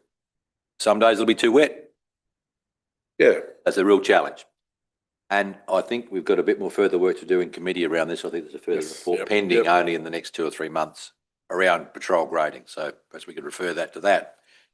I haven't got a mover yet, so do you want to move it, the report? Yeah, I'll move the report. You're very kind. Is there a seconder? Councillor O'Hara, is there any other further questions in relation to the roads and infrastructure report? Councillor Bland and then Qualman. It's in patching works. And that is in relation to Narung Road. It's the only area that says filled edges. I don't know what filled edges actually means, and I doubt if there's any fill left after this rain. But I'm wondering what filled edges means on Narung Road and whereabouts. Through the chair, I'll have to take that on notice for the specifics, but filled edges is filling in potholes on the side of the road. Typically, we'd be compacting those as well, but I'll get some further information for you. A little bit loose on what it actually means, and if Yep. we drop off edges where it's a reason. Or is it in ready for further work? Councillor Qualman. Thank you, Mr Mayor. Through the chair to the Director of Roads and Infrastructure. As you aware, members, there was an email and I've been receiving a couple of complaints about damaged pedestrian crossing fence down at the Trevena Road rail crossing. I'd just like to know where we're at with that and also any updates regarding fencing or whatever that runs parallel to the corridor ARTC through Tarlan Bend. Thank you. Through the chair, the vehicle damage to the crossing, that's we've raised that request with ARTC. We're just waiting on a date for remediation work. So once we have that, we'll circulate that to members. More broadly, we got our staff, internal staff, to basically do a bit of a condition assessment / snapshot of the rail corridor through Tarlan Bend, highlighting areas that were poor, degraded, unsafe. And we've drafted up a letter and sent that to Horizon, ARTC and Department of Transport, trying to seek clarification around who is responsible and who should be maintaining the number of access points, legal and illegal, through that rail corridor. So I'm waiting on formal feedback from Department of Transport. Given we lease, especially on this side, given we lease this part of the land, we're expecting that it'll be told that it might be our responsibility, but we're waiting to get confirmation before we work out what our next step is. Through you, Chair, it may also be, councillors, that we meet with those three entities as well and work out if there's some sort of partnership arrangement. It's been an ongoing battle for anybody to take responsibility. And I think sometimes local government, we're the last person standing to say, yes, we'll do it. But we think that there is some areas of responsibility for the other three players in the. And councillor, the first part of your question was around the damage to pedestrian crossing at the south end. So that, we believe that is ARTC. Yes, we've raised it with ARTC, with their operations person, and they just haven't given us a date for repair. So we can expect that when there's damage to that style of stuff within X amount of metres of the railway line, it's their problem. It looks pretty ugly. Someone ploughed into it. Yeah. Yep. Councillor Peach. Mr Mayor, can I move that the councillor's question and a brief summary of the response be recorded in the minutes? Oh, you can, I think. Councillor O'Hara is the seconder. Oh. Is that right? Yeah, You don't look happy. no, that's all right. I wanted to say something as well. All right, we can do that. We'll just put that motion first around that. That's around this thing, yes. All those in favour? Those against? Councillor Arthur, I'm taking that you voted for that because your finger half moved for a second. Carried unanimously. Councillor O'Hara, sorry, in relation to railway corridor issues, is that what we want, or something else? We finished the railway corridor issue? Right, it's yours, councillor. I just want to say that it was a pleasure to come home from being away for 3 weeks and see work had started on the car park at Meningie. It will be a great asset to the town. Well done to all concerned. Very good. I know that means you should go away more often or less. I'm trying to work it out. Waiting on the next surprise. Councillor. I did check out that Tarlan Bend hadn't been done yet. No, no. We're still beating them in the footy, councillor. Councillor Bland, sorry. Yes, just following on from O'Hara there, in the discussions we had around, put up relevant signage back into the same area, car park, is that signage is actually blocked by the tree. Yeah. And there has been a request going for that tree to be removed. I know that there is infrastructure, garden bed, etc., low-lying garden and trees so that we can actually put decent signage up that prevents caravans being around in that area once it's a car park. Happen, then they'll have to back out between cars. It is a more constrained area, and the entrance back onto the Princess Highway has got a vision issue, sometimes blocked by parked cars in front of the council office. But Yep. So, Tree is the first one. yeah. All right. Through the chair, thanks for that feedback. I'll talk with the project managers about making that safe. Other councillors' questions in relation to this report? Okay, I'm going to put the motion to receive and note the report. All those in favour? Those against? That's carried unanimously. We move on to questions with notice. I have nil. Questions without notice. Councillor Peach. Thank you, Mr. Mayor. This question arose from a conversation I had this morning with a ratepayer. I do need to declare I don't know if it's declaring conflict of interest or acknowledge one of the roads in question that I'm about to ask about I reside on and use. The question that came forward was regarding the rebuilding the road on Torna Hut Road that we're doing currently. And it was seeking to understand why the rubble that we're using wasn't being sourced locally and was being carted some distance, and how council anticipates remediating the dirt roads travelled by those trucks to get the rubble to where it needs to go. Yep. We'll answer it. Through the chair, as we've communicated previously, we are struggling to get access to rubble in that part of the district. We've had discussions with a farmer, but we weren't getting anywhere fast, and so we determined to get the rubble from another location, ensuring that we got the quality, knowing that we would have to cart it. In terms of any damage to any roads as part of that route, we'll undertake reviews and make repairs as needed. And we're doing that road because it's not in great shape, and whilst it might not get a lot of use, we've talked to council about the reasons why we're doing the road, and staff also agree that it needs to be done, and it was time to be resheeted. Thank you. All right, other questions, councillors? Questions without notice, Wayne? Okay, we move on. Motions with notice. Sorry, motions without notice. What? Motions with notice. I have quite a group. On here. That's all right. So, Councillor Peach, there's a group. 6 in separation councillors here. Let's go. Mr. Peach. Can I seek to make a statement before we deal with the motions? Briefly, yes. Mr. Mayor, the weekend before last was a long weekend, and right across the council region, instead of taking a break or spending time with family, farmers were out feeding livestock, a task that has become relentless. It was also the weekend, I hope, the drought started to break. The first decent rain that we've had in over 6 months, hopefully the start of a wet season. What does this mean? It means that we have hope. We have something to look forward to. In 5 to 6 weeks' time, livestock farmers should now have feed in the paddocks. Grain growers know that their crops will germinate and be away. But it doesn't mean an immediate end to the current drought or to its effects. It doesn't mean that you can buy hay in our district. I've heard of people buying in hay from the Northern Territory and from Queensland, with the delivered price between $650 and $750 a tonne.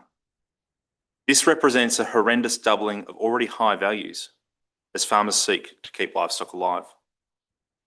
The motions I'm presenting today do a number of things, and I'll speak to each in turn as they arise. Firstly, I'm asking my fellow councillors to join me in declaring our entire council district to be in drought. By making this declaration, we're communicating that the severity of the drought conditions needs to be fully appreciated by policymakers and that regional communities need support. But this declaration is both practical as well as one that says we are listening. Practically, it will enable our residents to seek deferment from some rate bills without penalty as they face a cash flow crisis after 2 years of significantly reduced income.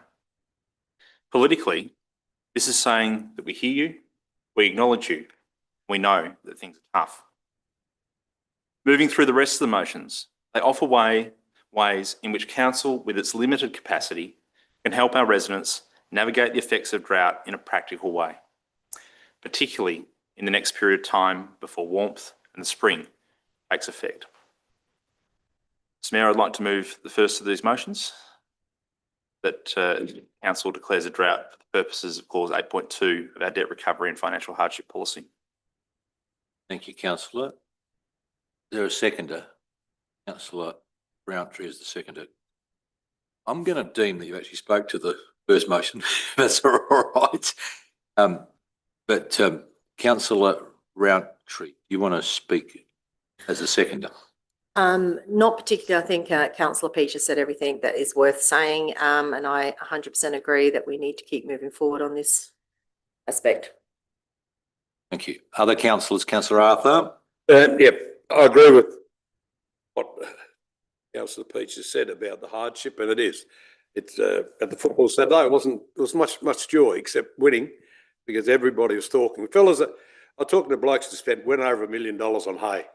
They've got no feed, and they're really struggling. One fella said, "I just feel I'm a failure," but this is not going to help because of the fact that the government doesn't recognise a drought anymore. So we can move a motion that's a drought, but it's only within our internal organisation. As per the motion, it does bring up that the clause 8 of the cost recovery and finance policy. But to do that, where are we going to find $8 million? Because that would be approximately $8 million of rates that won't be paid. Because that is the percentage, roughly, I just down and worked that out, of the rural rates against some of the businesses. So unless we can get the state government or the federal government to come online to be able to do this, we haven't got the facilities to be able to stop receiving $8 million in rates this year. So if it is just to, let people who are in a drought, I'd approve it. But, I can't see the... You'll get your opportunity in the second and third motions to perhaps debate that a bit further. Because the first one's just in a declaration process. Other councillors, sorry. Perhaps I'll speak, perhaps not quite closing, but I'm going to read the motion out. For the purposes of clause 8.2 of council's debt recovery and financial hardship policy, Tauranga District Council declares the entire council area to be in drought. This is in recognition of the impact of severe and record rainfall deficit over the past 2 years and has been on ratepayers and residents, noting particularly the increased rainfall deficit over the past 18 months. So no particular secret, councillors, that I'm a farmer in the middle of the council or middle north. It's probably interesting living through a few droughts that sort of creeps up on you. It's with you, sits with you, dominates your time. You see how tired I am. The issue of a declaration is within the provisions of the Emergency Something Act was being debated quite extensively the last few weeks amongst council mayors and the like. And I think if I was to have my time again and I was the state government, I would have used the words declaration a lot earlier. The thing that concerns me the most is reading some commentary in recent times around how bankers are still waiting for a formal declaration. We were reassured in a meeting I was in as nominee on this drought advisory group, that the banks understood that that wasn't required. So there's a definite disconnect between the government declaring and everyone understanding, and that's where I think there's been a weakness, and if government perhaps had their time again, they might address that. Saying that, at least we can declare a drought, and I think in all my life, I've never seen a severe rainfall deficit across this entire district as we've seen in the last 18 months, 2 years. It's really, and the pleasing part of the rain last weekend before, God, I'm losing it, was that it was across, I think, all of this council area, not right in the north, which often misses out, right there in the south. So in that respect, at least we've got a chance now. Is there any further speakers before Councillor Peach closes? Thank you, Mr. Mayor. In closing, reflection on this, and it's certainly a very widespread issue that is affecting mental health right across this region. What this motion and the subsequent motions doesn't do is automatically defer rates for every person in this district. What this does, it says that under our policy, if you apply, you qualify. Not everybody is going to need to ask for a rate deferment. But if an individual farmer, if an individual business, if an individual household affected by the drought, affected by the connection to agriculture, is in a position where they need to ask, they can do so confidently, knowing that they qualify. And that's what the purpose of this motion seeks to do. Not to say that everybody within this rating category automatically gets this. It still is an application, but they can confidently come to council knowing that the answer will be yes. The motion is as it reads in your agenda. Councillors, I'm going to put the motion. All those in favour? Those against? It's carried, but Councillor Arthur did vote against it. All other councillors voted for it. Councillor Arthur voted against that one, but it's carried.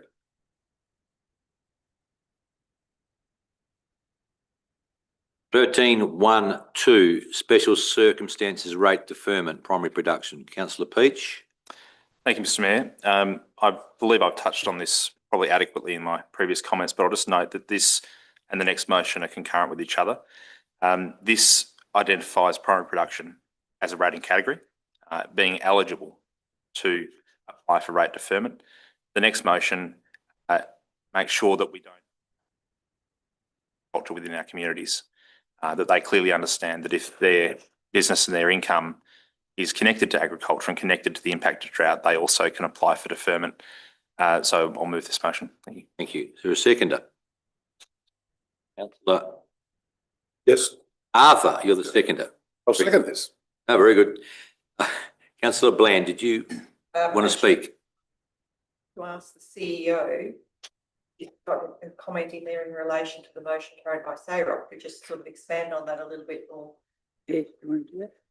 So the process of coming up with a rate deferment model has probably taken a fair bit of thinking for some people, a fair bit of time and a lot of work, particularly by Tracy in the back, one of our council officers in particular, and Karen McLeod from the MRLGA, James Holliman of Local Government Association has probably had the carriage of it, now with Andrew Lamb. It's coming up with a way of councils maintaining their cash flow while allowing, at least in the first instance, and as this motion addresses, people that qualify under council's hardship policy, in this case, to defer their rates without penalties. So it's got two particular targets in that if that farming ratepayer, say, owed $20,000 in rates this coming year, they could defer that for a year, that's $20,000 more they've got to spend in the next 6 months. And the second one is that the council, and Councillor Arthur addressed this in a minute ago, does not have to wear the financial risk of that. So there was a workshop last Monday, I think from memory, a couple of weeks ago, so it went to SAROC first and foremost, which is endorsed, and endorsed it to go and work with Primary Producers SA to come up with a joint policy to go to state government.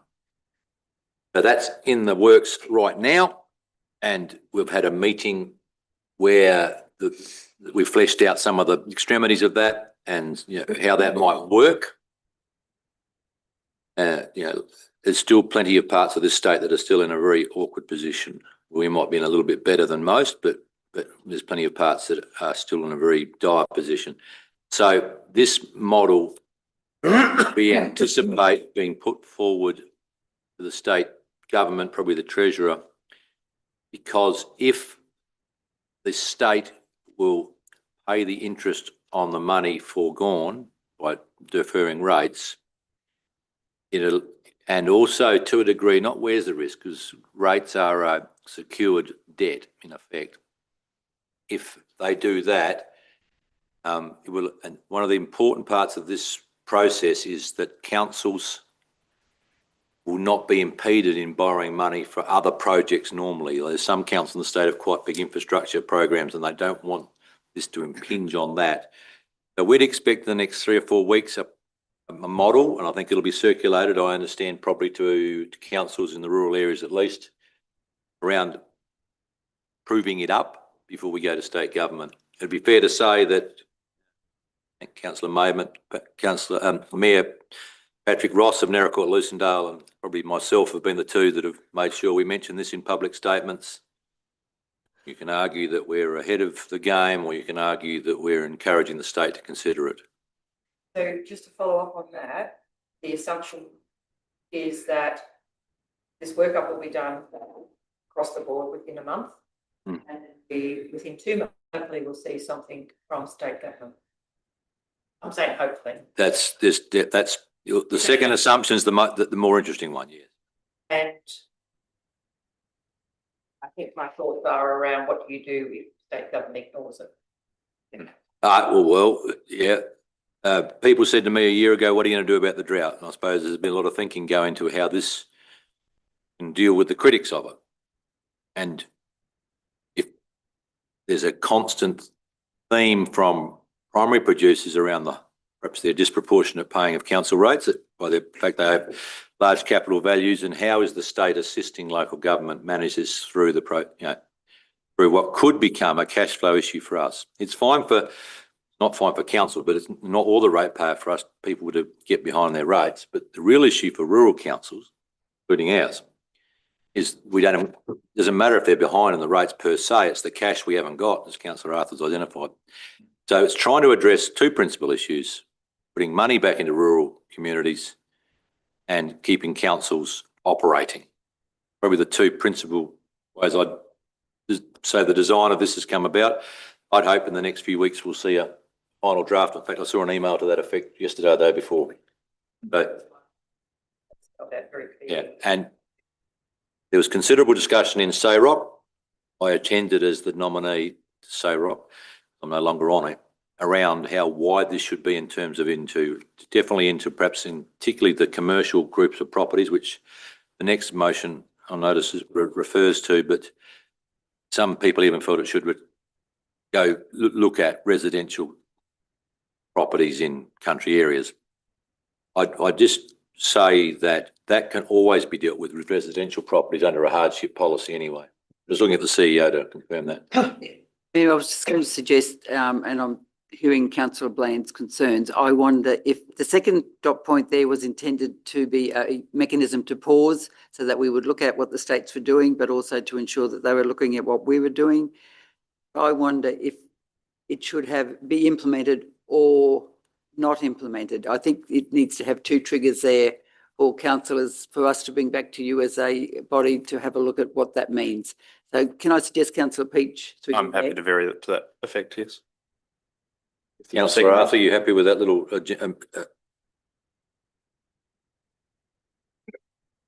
implement or not implement? Just a slight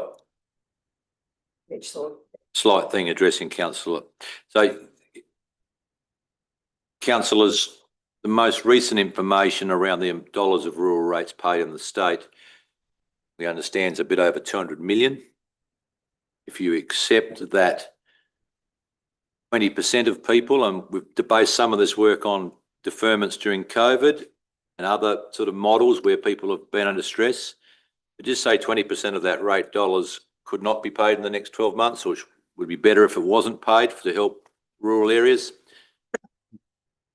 40 million, what's the interest on 40 million, councillors? Wouldn't know, haven't had it done. Sorry. Yeah. Never had that And- experience. 2 million at 5%. Yeah, that's right, which if the state was, I hope the state's prepared to consider that as a relatively minor amount, given, and I just acknowledge part of this policy, and it comes out of the amount of work the bureaucracy in Adelaide's doing around the other so-called drought relief in terms of capital projects, is that the councils would administer this, not. So I'm acknowledging Della here because she sits in the rates officer's position, which will be just one more thing. And we would have to be prepared. She's giving me that look. One more, we probably have to put a bit more staffing into that division if this policy got up, this position of the states. And I'd also acknowledge that the Local Government Finance Authority was in the meeting a couple of weeks ago in Adelaide, and we think they're the logical partner of choice to flow the money if that was the case. But we need to convince the state government of this, and the wise heads in the room understood that fully.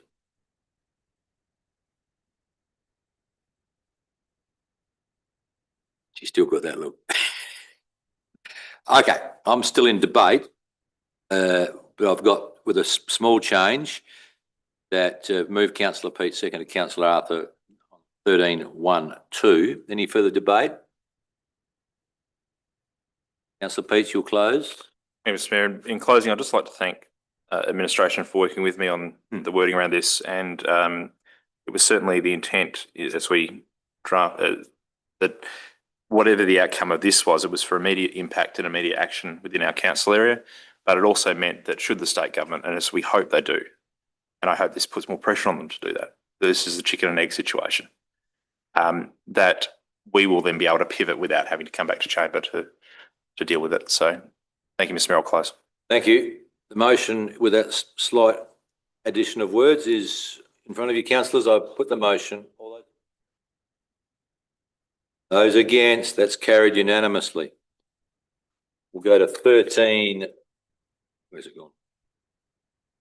13-3, I presume. Yep, 1-3. 13-3, special circumstance rate deferment, industry supporting primary production. Councillor Peach. So moved. So moved. Your seconder, Councillor Qualman. Do you want to speak, Councillor Peach, to this one? I will again briefly, and I just want to acknowledge that this motion has really come out of listening to the concerns from some of my other councillors around the impact being beyond primary producers. We don't know where this hardship's going to pop up. We just don't. It's going to impact people that you wouldn't expect. But I hope that this motion will give them the confidence to come forward to say, yep, we need to put something in place so we can get through. Thank you, Mr Mayor. Yeah. Question? Question is on point 2, and that is, are we putting in not in same adjustment as we did in the previous? Happy to vary. Vary that to do the same. Vary that, a couple of words again, implement or not implement, please.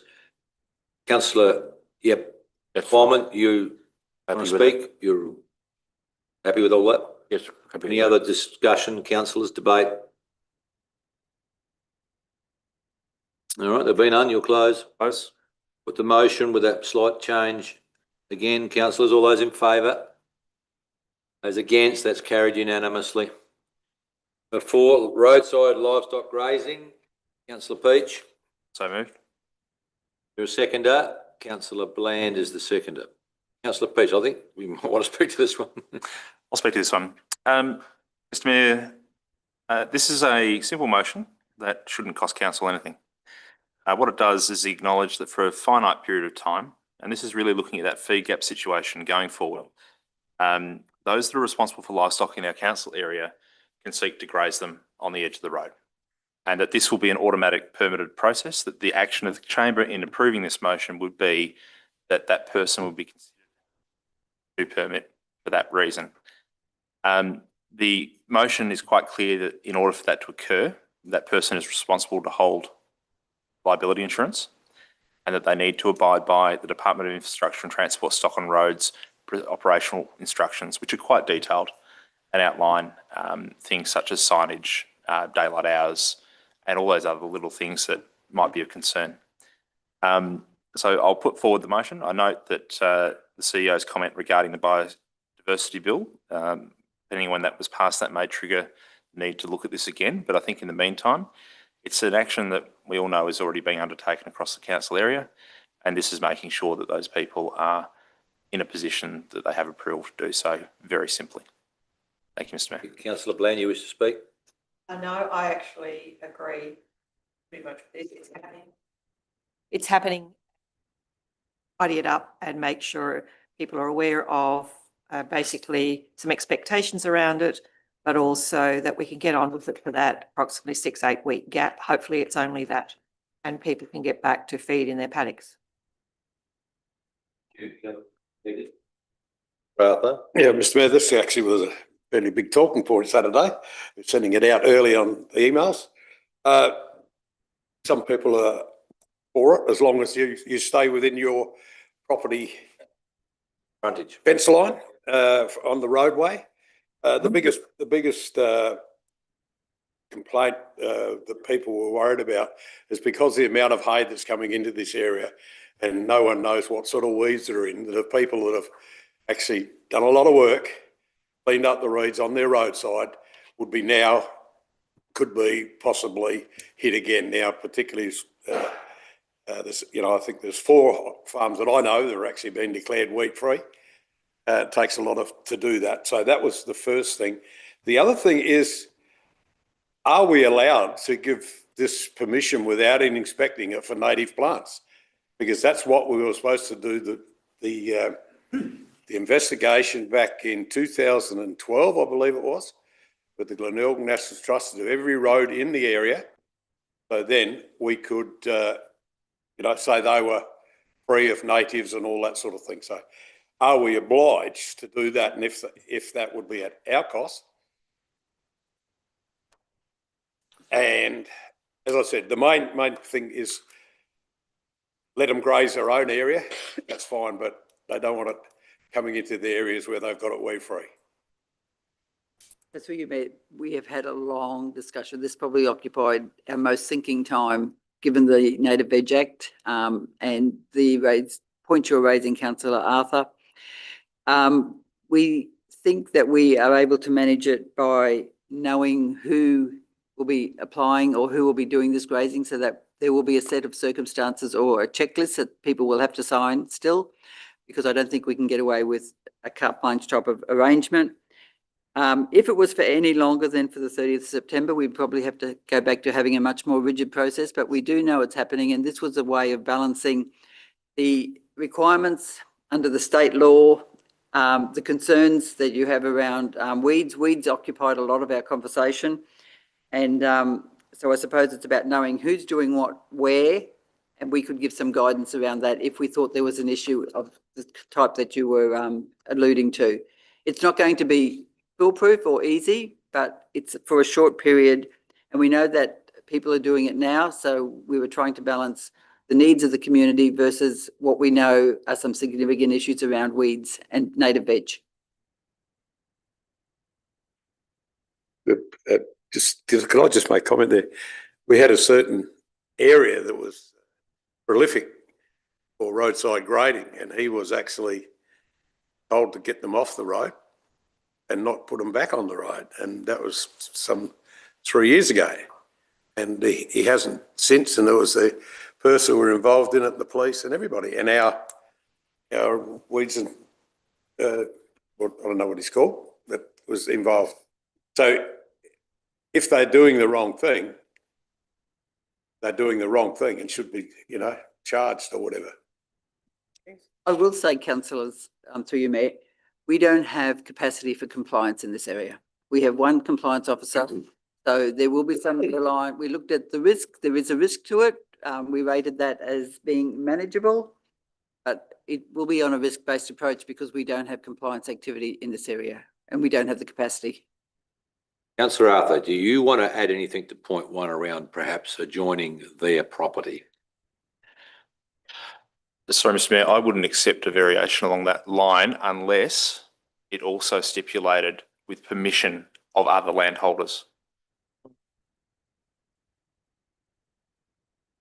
Because there are situations where a neighbour may say, you can graze next to my land. So I would accept a variation along those lines, but as long as it included the ability for a neighbour to give permission.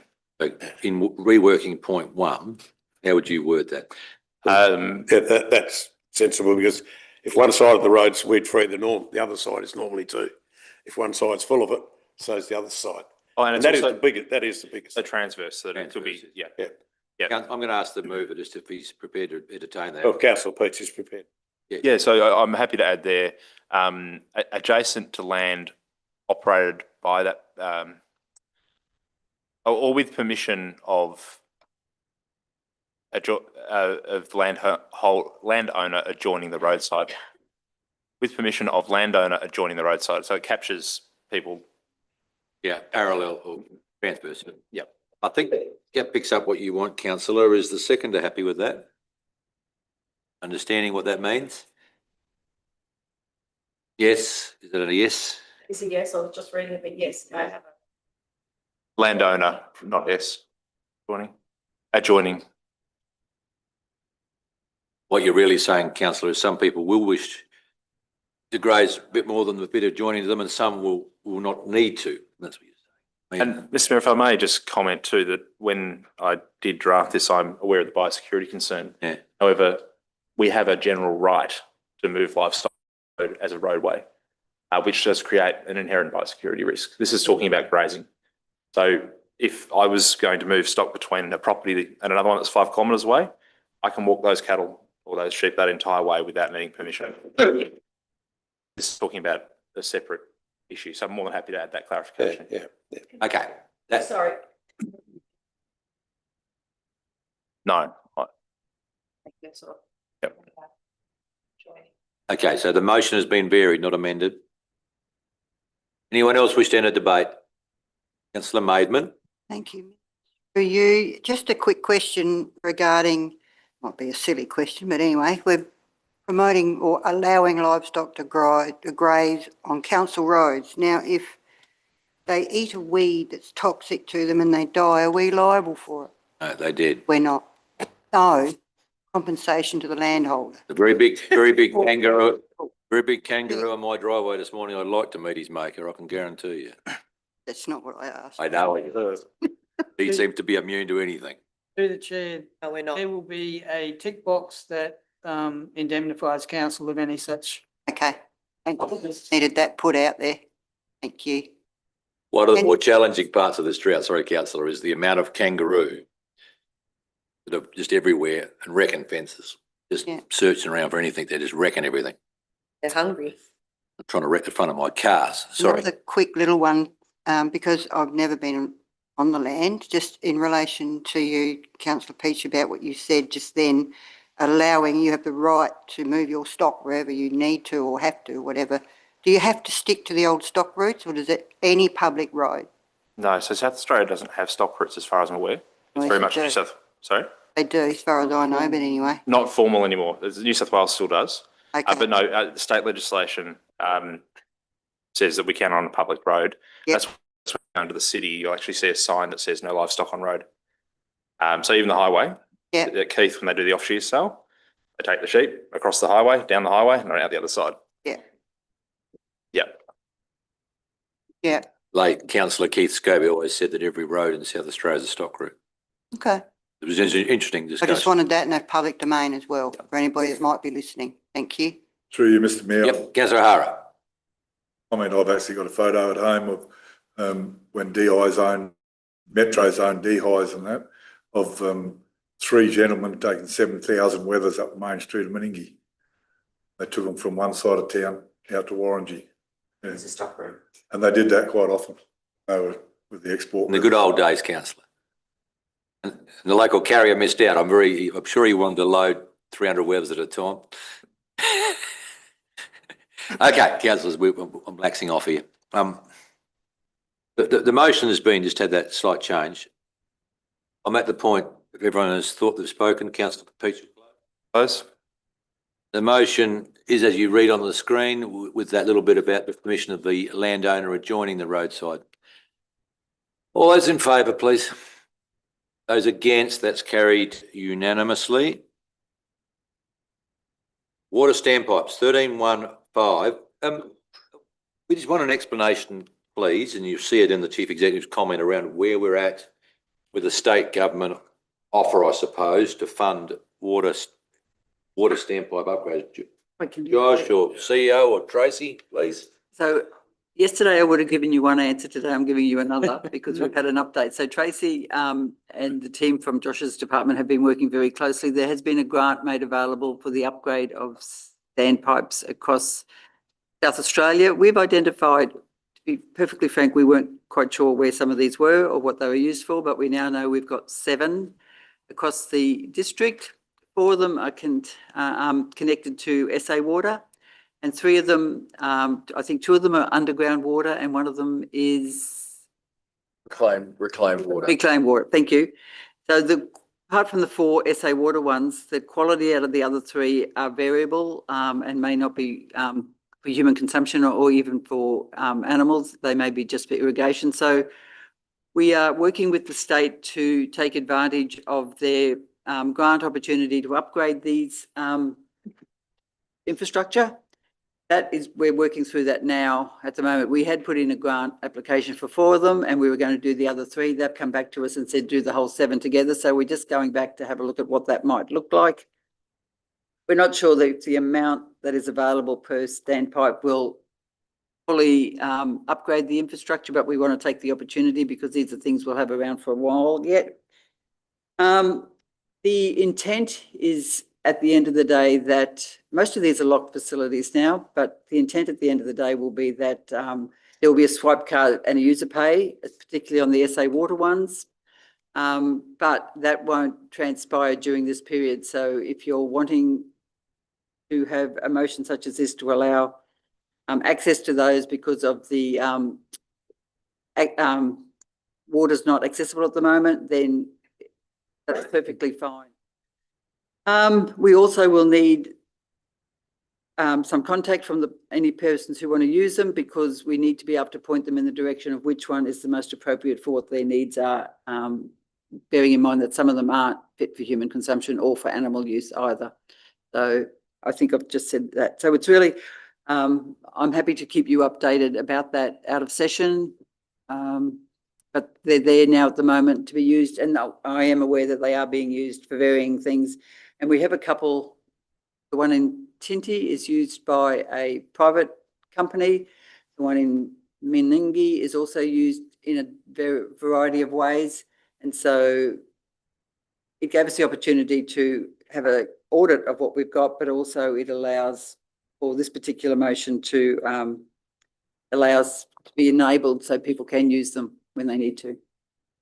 So, Council, has this come about? The state government announced over $1 million, I'm thinking, in this pool of funds, particularly come out of the Mid-Murray Council having a review of, they had a lot of standpipes and they had an honour system for writing in a book when you took some water out of them.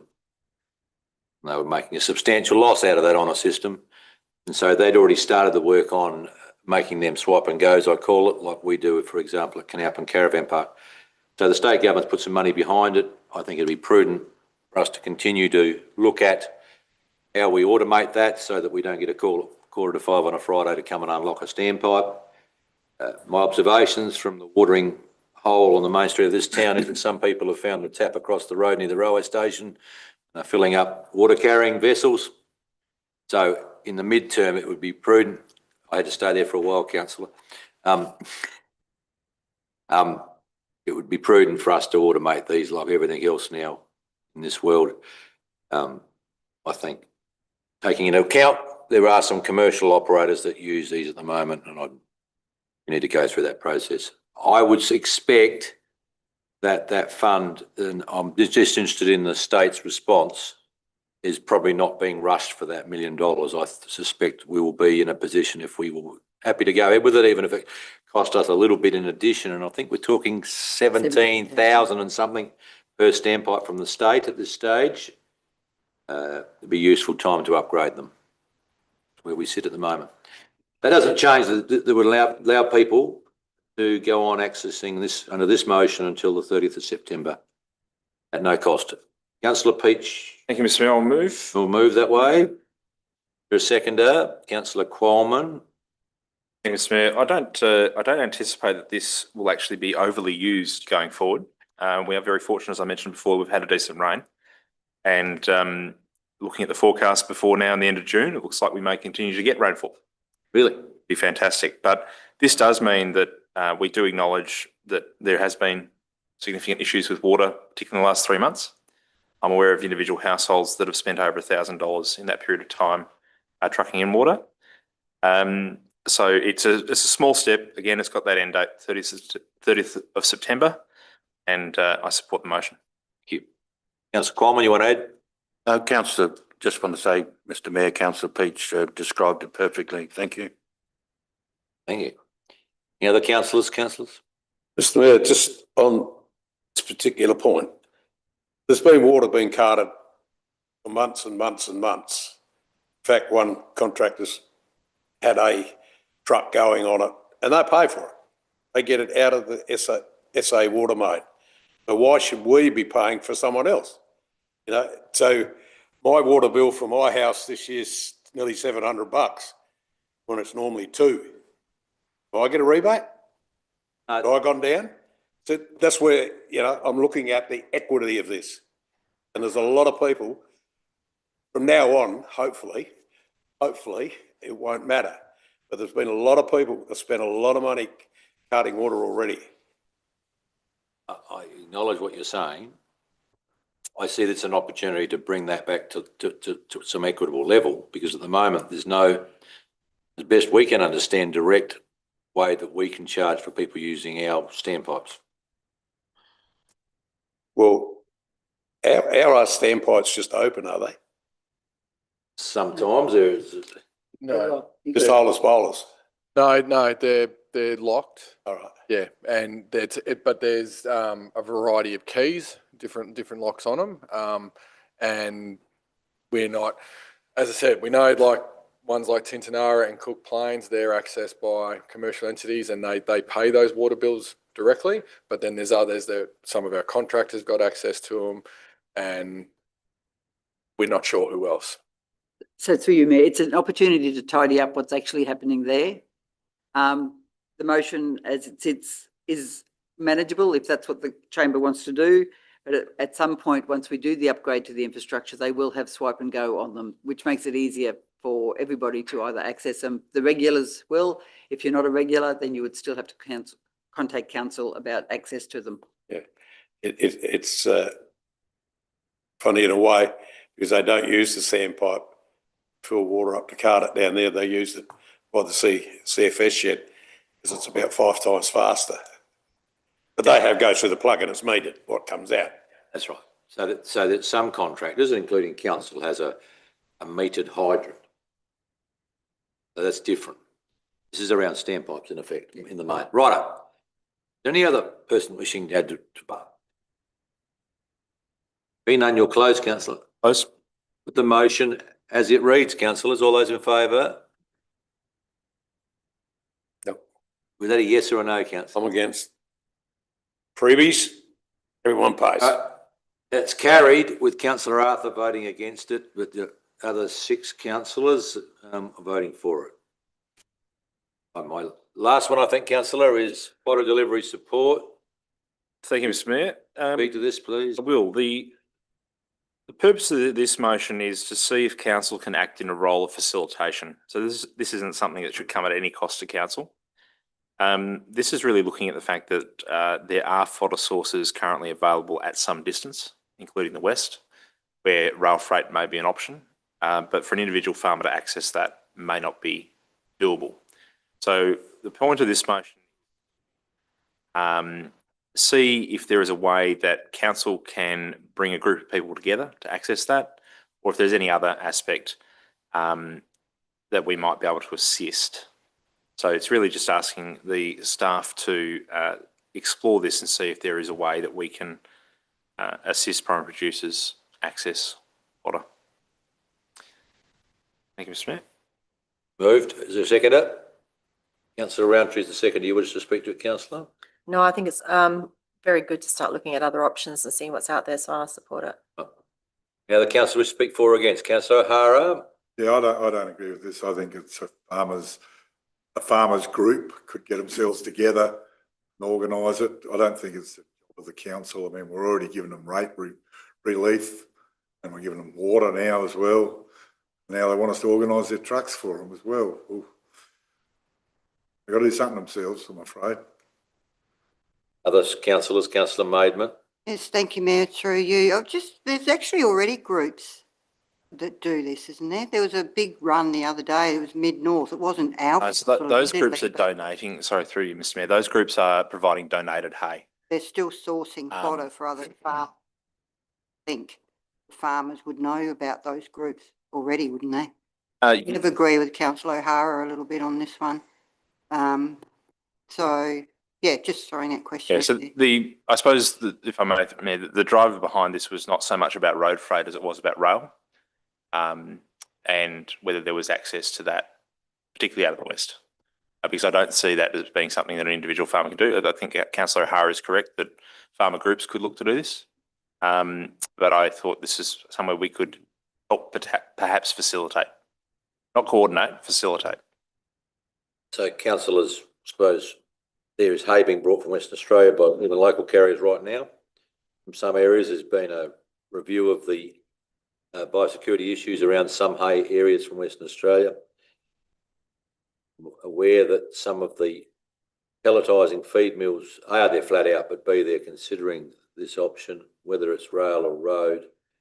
The third part is there is a cost recovery model for freight or donated hay that was probably been in place for 5 months now.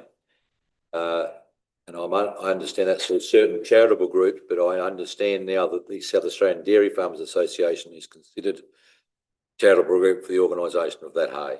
So there's sort of two parts to my answer, and I don't really know if that helps or hinders this motion. But yeah, that's what I could tell you. Who else wants to speak for or against? Councillor Bland. I think if you're looking at rail, and I don't know enough, and the question really is around volume. So if you had 5 farmers who put their hand up to have X amount of containers, whatever, by rail to come over, I think that is about trying to find out if those people are interested and getting them together to make that decision and help them work through it. And I would hate to say it, but I probably see it as a lap issue because they could probably identify those people. And it may be that it's from the Northern Territory, maybe from the West or elsewhere. But if it is it about, in my mind, it's probably about volume and cost of transport across a number of farmers potentially to keep their livestock going over a period of time. Now, I don't know, I'm not a farmer, I don't have feasibility. I don't actually have an objection to it. Okay. Anyone else?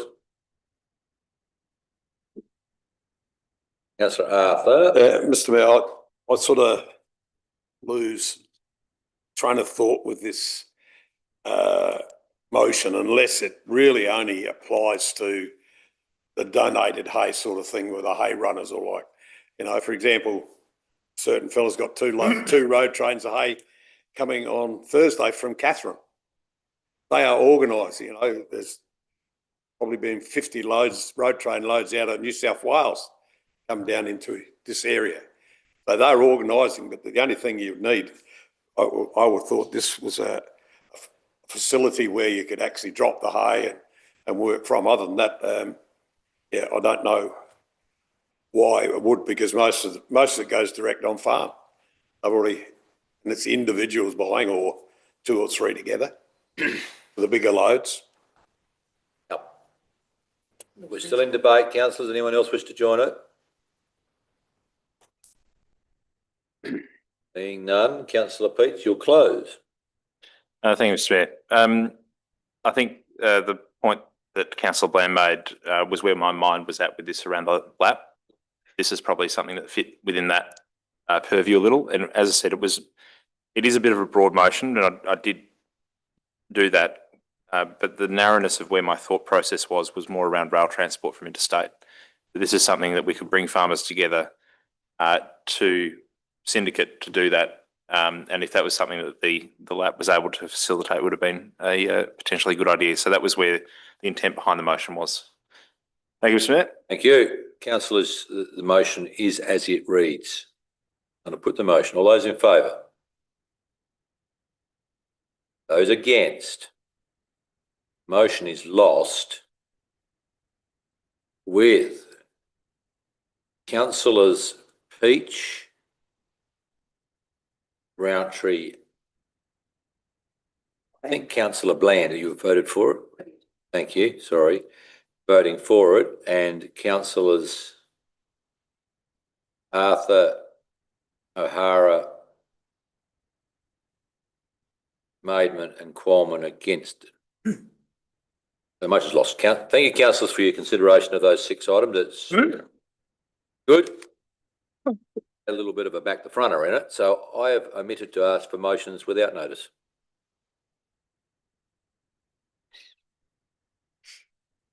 What was the comment, Ashley?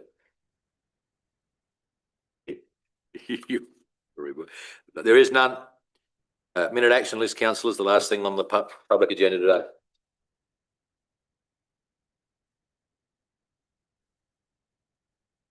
Don't rush me.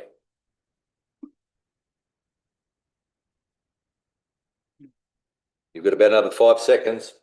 Yeah, Mr Mayor. Councillor O'Hara, thank you. Thank you.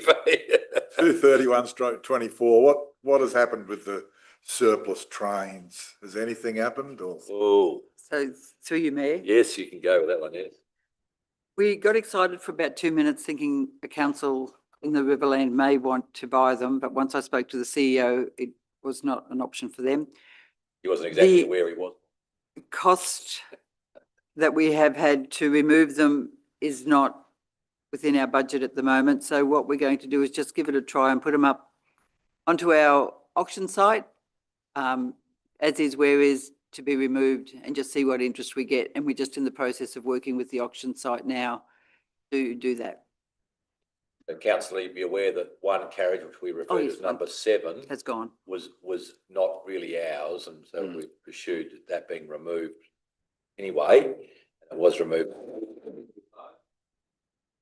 I happened to be talking to the dude that was loading it, but been doing it for a long time, and that's promoted us to re-look at how we tidy the place up. So nothing, we haven't spent any money yet, so question. Other questions on the minute action list, councillors? Okay. Okay. So that brings us to the end, I think, of the normal council meeting. So for those watching the live stream, please be advised the meeting is about to move into confidence. At the end of the meeting, the video will be available, I think.